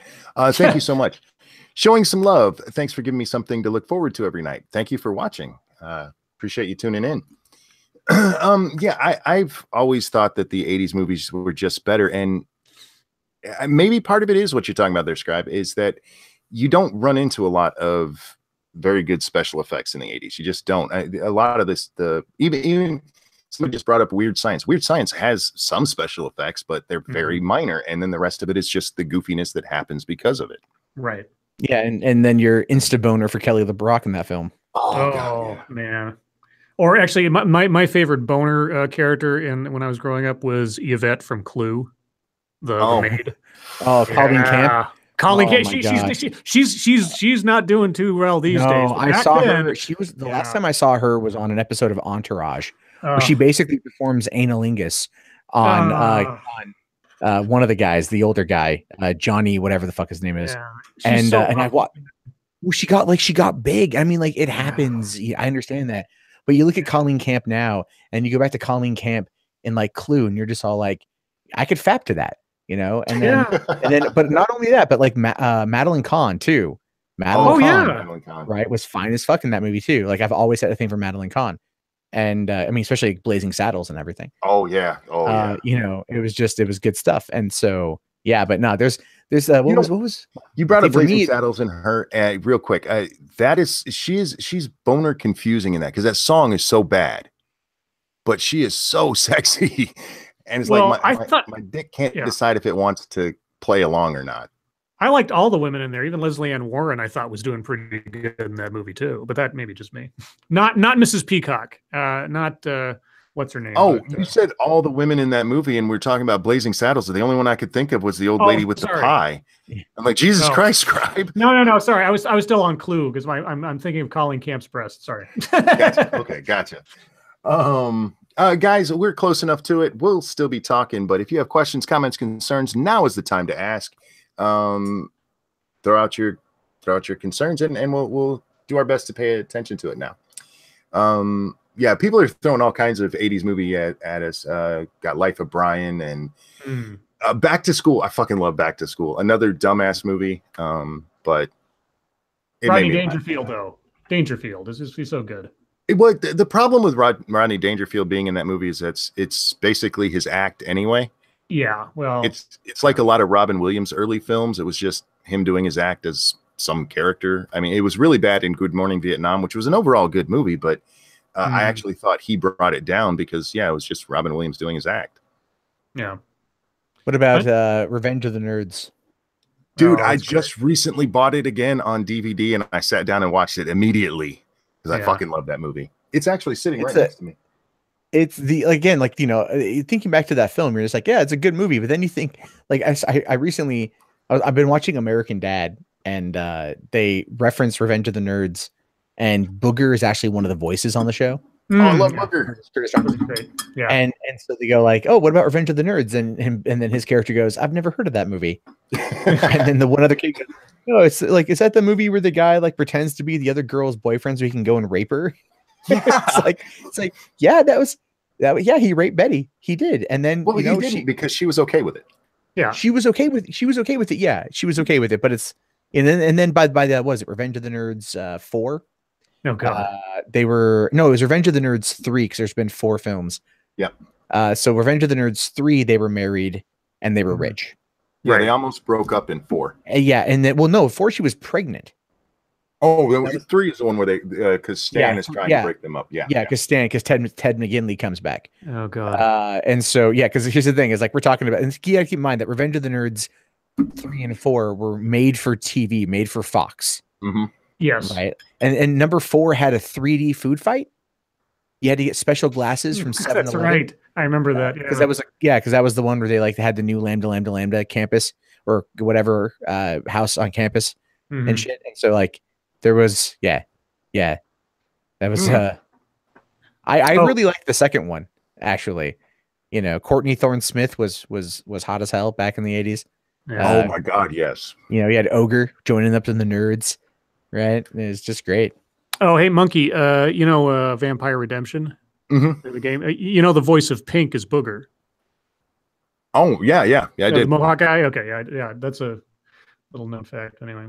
Justin M asked The Wraith. That was a really dumb Charlie Sheen movie, but I still loved it. Yeah. Little known one now, but it's all right. Yeah, the concept is kind of stupid, but I liked it. Nothing for you here asked, do you think special effects and CGI overload, which may be driving to... Do you think it's special effects and CGI overload that might be driving lower quality content? I think a movie that relies too heavily... I mean, this goes for any movie from now or back in time. If they rely too heavily on special effects over plot or character development, it's never going to be a good movie. You know, it just... Yeah, I mean, and that was one of the things I had with Black Panther, actually, is that, and I was talking about this before, but, some of the action sequences, I know so much about optical, processing now and computer-generated images and how just about everything I'm seeing in an action movie these days is not really there. And that knowledge kind of takes me out of it, and especially when there's, like, so much going on, you can't discern exactly what's happening from one second to the next. Action scenes themselves should tell a story. If you watch the Spider-Man Dr. Octopus fight on the subway train in Sam Raimi's Spider-Man 2, there's not a lot of dialogue going on there, but a story is being told about the struggle between these two characters and what they're doing and how they're doing it.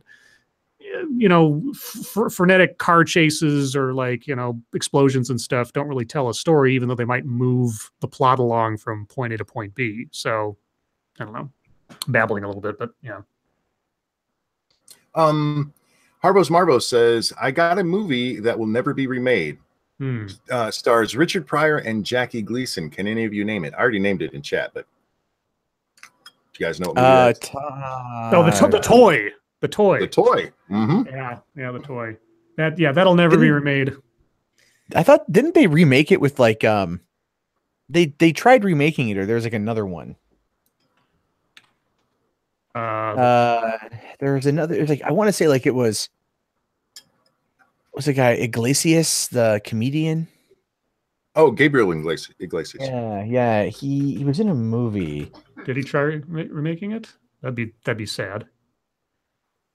Hold on, take a look. Maybe something based on it, but yeah. I thought he was in something. Old Timer Gaming says, I love Booger and Better Off Dead. Yeah, his character was pretty funny. Oh, yeah, that's right. The original Police Academy, when it was actually funny. Actually, I liked all the way up through 4. Yeah, the first couple were really good. Citizens. I liked all 7. To be honest, like number 6 because it was my first introduction to the Police Academy series. Okay. As a kid, so it's like I had to go back and then watch like all the other ones, and the first one is clearly the best. Yeah. The second one, because I love how the riot started in the first one by just a guy throwing an apple. And then of course the second one introduces Bobcat Goldthwait, which was fantastic. What was number 3? No, Bobcat didn't come until well, yeah, he was. You're right. He became a cop in 4. Was 3 Citizens on Patrol? No, that was 4. 4 was Citizens 4. on Patrol. Number 5 was the one in Miami. And then there was one in Moscow. And then Moscow was number 7. Wasn't 3 when they went back? No, 4 was back to. I don't remember them all. It's been a while since I've seen all of them. Because I know police. Back in Training is Police Academy 3. Police Academy 2 was just their first assignment. Right. Yeah, I'm vaguely remembering this stuff. Oh man, I'm looking through. I totally forgot Kim Cattrall was in the original. Yes. Oh my god, I had such a thing for her back in the 80s. Man, the Jack Cochran. I don't know if you know him, Matt, but he's like the greatest person in chat for just the weirdest fucking questions. He asked, "Do you think there will ever be a Police Academy crossover with RoboCop in a comic book? Maybe that would be awesome. I'd watch it. Kind of like Archie meets the Punisher, which really happened. You know what I missed though? I was just looking at these Police Academy things. I missed where they actually like went to the effort of having a original painting done as a movie poster. Oh yeah, of these characters and everything, just like a loopy. You don't see that very often anymore. No, you don't. Ready Player One's been doing a lot of that. Oh yeah, with Ready Player One's been doing a lot of references to the 80s and stuff. My wife wants to know your thoughts on Diggstown, Matt. I'm sorry, my thoughts on what? Diggstown. Have you never seen Diggstown? I haven't, no. Oh my god, excellent movie, very funny. You should watch it. Oh yeah, James Woods and was it Louis Gossett Jr.? Louis Gossett Jr. Yeah. Oh yeah, it's great. And Oliver Platt. Oh yeah, Oliver Platt when he was he's always been fat. Fat Oliver Platt. I like Oliver Platt. I liked him in Flatliners. He was the only guy who didn't actually kill himself. He was the smart one. Weeble wants to know if you've seen her diss track, Matt. I believe I did. I did. I remember something about it, but I'm pretty sure I've seen it. I think I commented on it. Have her send it to me again on Twitter. I'll check it out. You hear that, woman? I'm not passing you messages. Yeah, well, she's watching. You can send it to me on Twitter. There we go. There you go. Sorry guys, I know there's stuff going through here. I'm eating ice cream and doing my best to keep up. Do you guys remember a movie called The Stuff? I don't. Oh yeah, the horror movie, The Stuff. It was like this. So the premise of the film is that there's like this miracle product that I forget if it was a face cream or some kind of all-purpose dessert or something, but yeah, it was like made people into zombies or killed them or whatever. It was one of those cheesy 80s horror movies like Motel Hell. You ever see Motel Hell? I love that.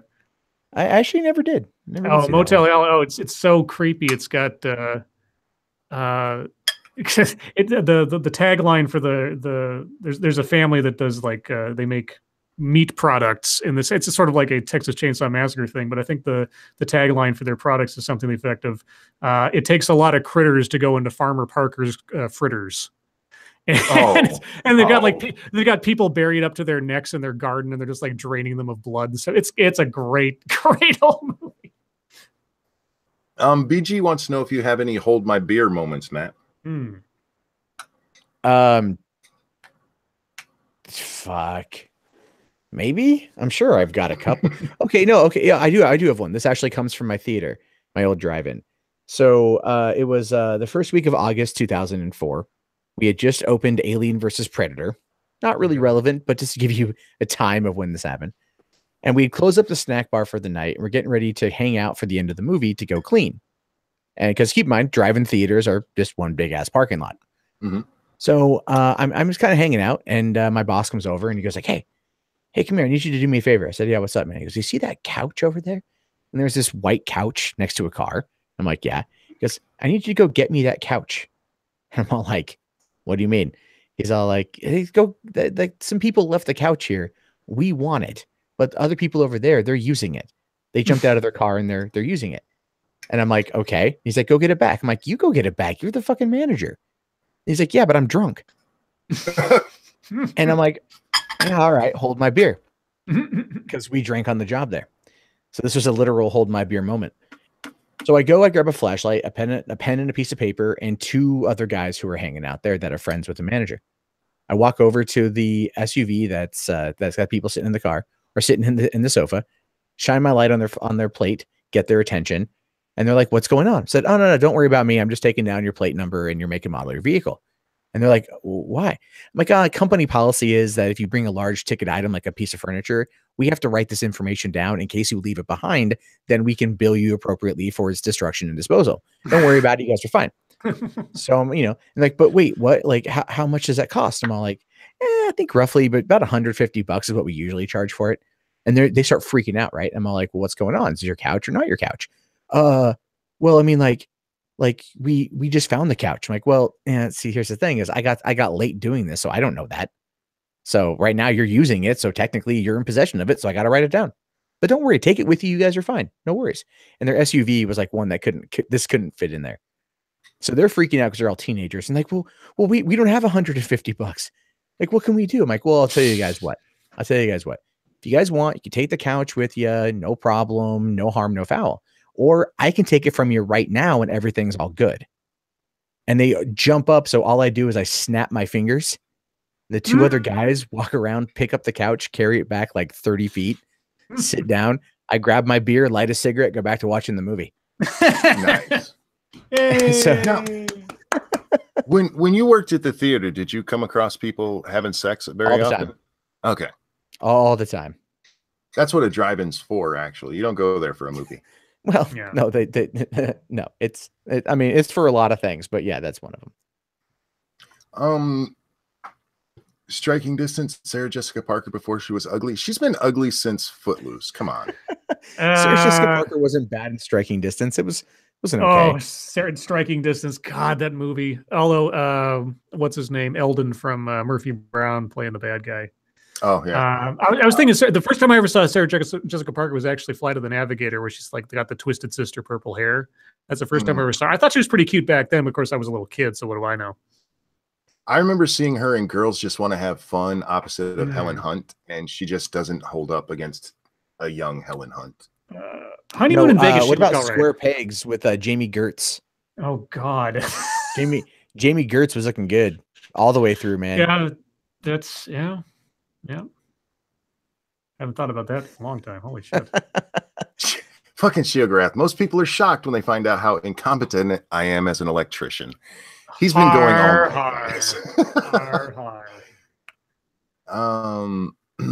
Thank you, okay, this is bad, but they should call Jupiter because it's a gas planet. Okay, you're Asian, you can make Asian jokes. You can't make the Jew jokes. Jack Cochran says, will they cast Sarah Jessica Parker to play Beta Ray Bill? If you know who Beta Ray Bill is, you'll get it. I know who Beta Ray Bill is. Yeah. Prosper, you asked. Oh, Prosper's asked several times. What's your favorite Hitchcock film? I don't actually have one, so. Mine is either Psycho or North by Northwest. I really like North by Northwest. Yeah, Psycho. Actually, it's kind of. I actually really like Rear Window. Just because of the concept of, and of course it's been redone a zillion times by now, but as far as an original concept, just sort of having a fixed viewpoint.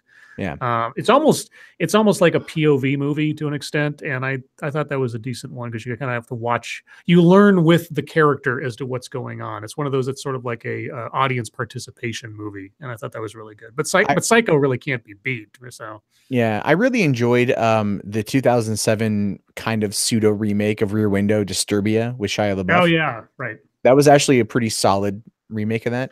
Well, they did a TV remake with Christopher Reeve playing the character after his injury. So that's it was Christopher Reeve, and it was oh God, who was the 50-foot woman?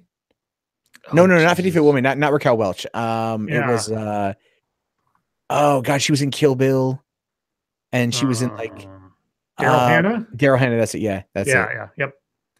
Yeah, it was an okay, but it was a made-for-TV movie kind of remake, so it didn't really have a whole lot of. It was on ABC. Yeah, I know. It was an ABC. It's kind of like the Langoliers, you know, like everyone loved the Langoliers. No, it was straight up for like made for ABC. I like The Stand. The Stand was the first time I'd ever heard "Don't Fear the Reaper" used correctly in a film. It was great.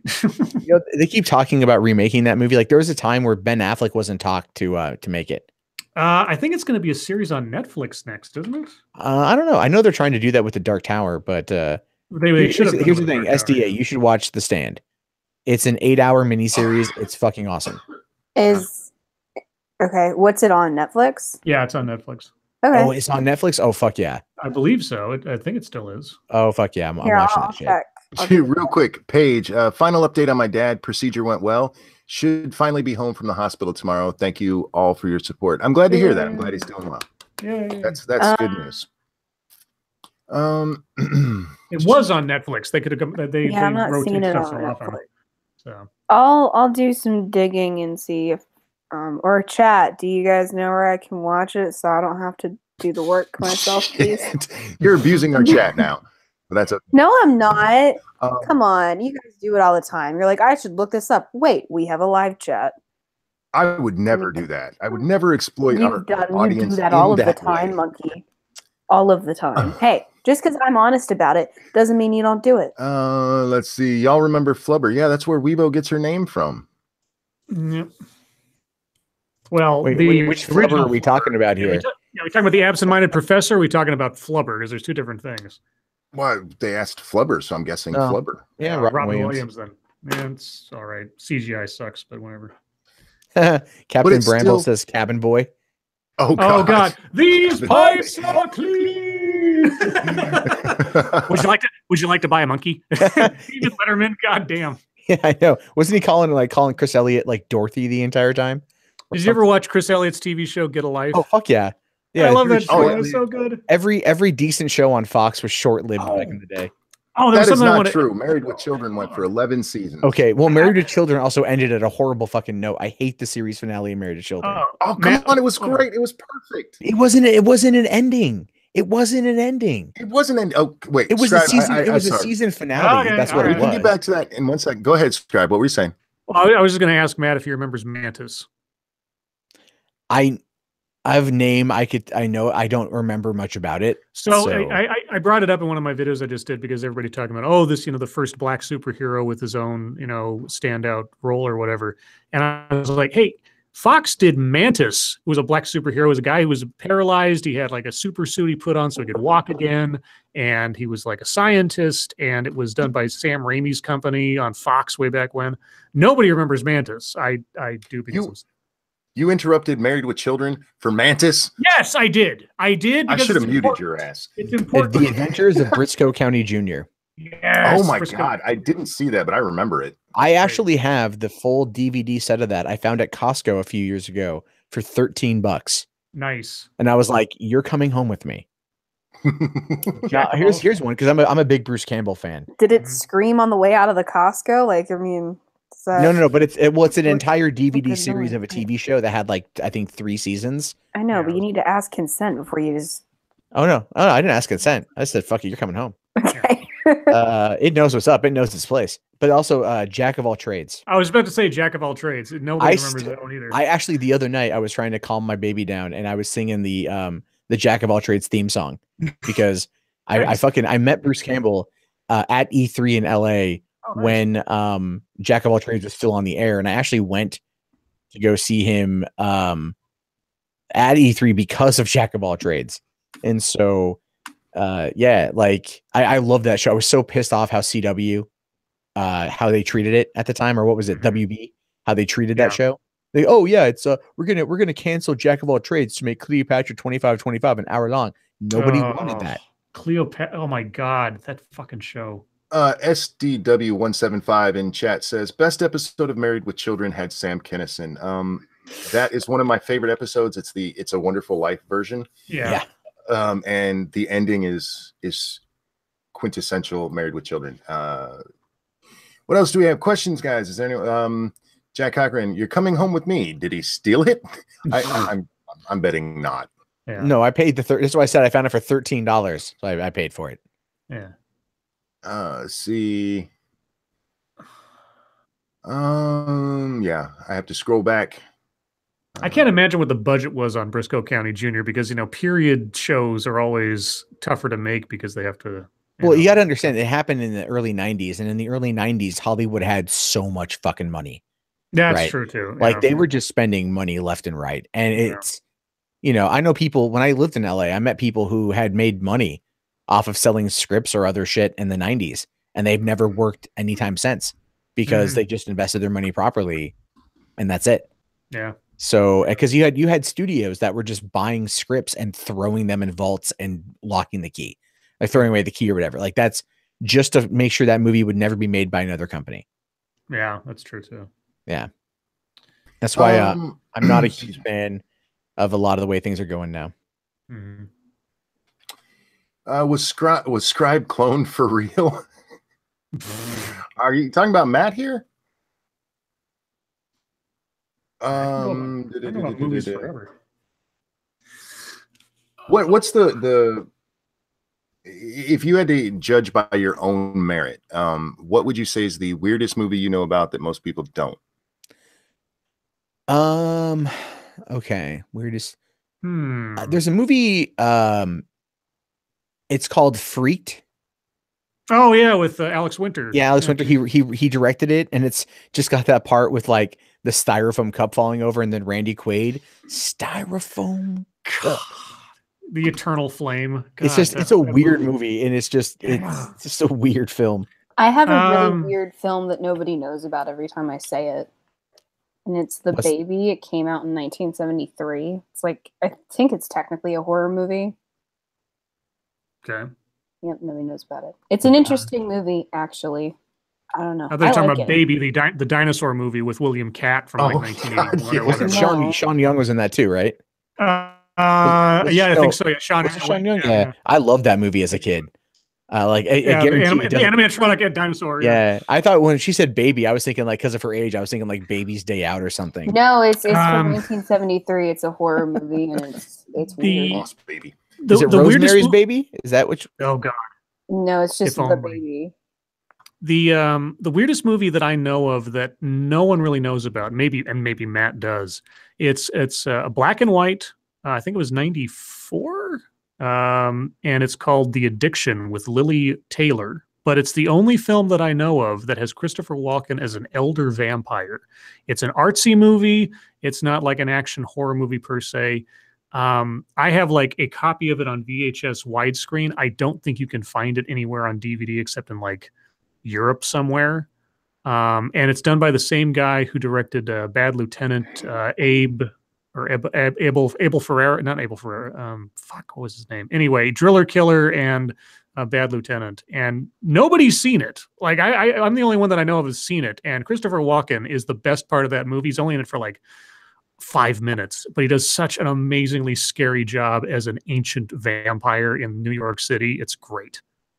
Real quick, The Baby is a 1973 horror film. It's described as a social worker tries to save a teen from his mother who keeps him in diapers and a crib.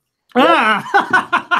The fuck are you watching, girl? I know, right? Okay, so at the time, right, I was dating a lesbian, and she was really into horror movies, and we watched fucking all of them, and it was a thing. Actually, nope. The ending like made me gasp. I'll say that, like audibly. I was like, ugh! I don't know. I was also 15, so there's. Nope says at New Scribe, are you into BDSM? Oh God. I believe that would be you, Pat. Pat. God damn it, Matt. No, I'm not. No. If I was into BDSM, I would have gone and seen 50 Shades. Oh no! If you're into BDSM, you would know not to go see 50 Shades. There you go. Well, if I'm into punishment, is why you go see 50 Shades. If you're a masochist, yeah, sure. You're a masochist. Sarah Plyer is asking about Smokey and the Bandit and Beetlejuice. I like both. Yeah. They're going to redo a sequel or remake of Beetlejuice soon. I just hope they leave Jeffrey Jones out. Beetlejuice had what's her name? Yeah. No one's seen Jeffrey Jones for years. Yeah, it's true. Although Ravenous, I still love him in Ravenous, even though he's creep as hell. But that movie, I still love that movie. Snumber, thank you. Scribe, I saw Addiction, black and white bloodfest in a bar, and Christopher references Naked Lunch, right? Yes, I think yeah. Walken talks about Naked Lunch. He talks about the author whose name suddenly escapes me because why not? It's not Cronenberg. He did the movie. Anyway, yeah, no, it's a really weird little movie. If you can find a copy somewhere, maybe they've re-released it since then, but I could never find a DVD of it. I've got a widescreen VHS, which is a rare artifact from back then. Somebody's asking if I'm a lesbian. No, I dated a lesbian. William Burroughs. She's a trap, y'all. Yeah. Chris R asked, does that mean you watched 50 Shades, Lord of Pain? Yes, I did. I actually saw I saw it in the theater. Oh yeah, that's right. We've talked about this. But I did it for my wife, so I'm okay with it. Did Lady Monkey like it? She's in the chat. Lady Monkey, did you like it? I had to go see the second one. I thankfully missed the first, and I will be missing the third, but I had to go see the second one in theaters. Oh, I meant to ask you, Matt. I'm a really big fan of Midnight's Edge, and I assume you have fun with that kind of stuff and everything, those guys, because I love listening to Andre talk about his movie insight and all other stuff, and it's just really I'm kind of fanboying now a little bit because I'm such a movie nut. Oh yeah, Andre is a good guy. I like Midnight's Edge. The last time I worked with them, I think we did the Star Wars roundtable. Yeah, I think that's what it is. Yeah. And then they do like the Midnight's Edge After Dark podcast, which I haven't talked to them I haven't talked to those guys too much in a while. We had a little bit of a falling out only because on their Facebook page, there's this guy who's like super anti Star Trek Discovery. And if you go as far as to even like say you like it, he attacks you. Oh. And I was trying to say like, hey, you guys may want to do something about this guy because it's really dragging lots of people down. Like they're complaining to me about it. And I'm not even like a moderator of this group. And I guess like his wife is someone in the industry. Oh. And so they just kind of like let it, I don't know. I actually left the Facebook group like months ago over this. Sure. Which is why I haven't been on there. I still love them. They're still good guys. I have nothing against them. But it's that kind of like, I don't mind someone being critical, but it's like this dude like, personal attacks out the ass over Star Trek Discovery. I really love their series on the behind the scenes of the Josh Trank Fantastic Four. Yeah, that whole was thing. Good. I love that. I love that shit. It's so cool. Their video on Deadpool is how I found them originally. Okay. And really liked, really enjoyed that. Like I thought, and then of course there's Ghostbusters 2016. Oh yeah, that one's good too. Excuse me. This one's been asked a few times also. Which is better, V or Alien Nation? And do any of you remember a movie called Wilder Napalm? Wilder Napalm. Wilder Napalm. Oh, Wilder Napalm. That was Dennis Quaid. Dennis Quaid and Jim Varney, if I recall correctly. And I think the girl was was it Erasing Arizona lady? I think maybe. Holly Hunter. Maybe it might have been Holly Hunter. I could be mistaken. Anyway, yes, I do know Wilder Napalm. Alien Nation, the movie, I liked better than V, the TV series, because the interaction between Mandy Patinkin and James Caan was just too good. If you're talking about the TV series Alien Nation versus the TV series V, Alien Nation still worked better, I think. So sorry, it wasn't Jim Varney, it's Arliss Howard and Deborah Winger. Deborah Winger, that's what it was. But Jim Varney's in it. Okay, Deborah Winger, because I remember the southern accent, and that's why I got it mixed up. All right. And guys, that's going to bring us to the end of the show tonight. Thank you guys so much for your donations. Thanks for hanging out with us every night. You guys are fucking amazing. I love you. Scribe, SDA, a pleasure as always. Matt, thank you so much for joining us. I really enjoyed this, and hopefully we can do it again sometime. Oh, yeah, sure. Totally. Everyone, your life makes me sad. We'll see you next time. Bye, guys. Bye, guys. Say bye, Matt. Oh, goodbye.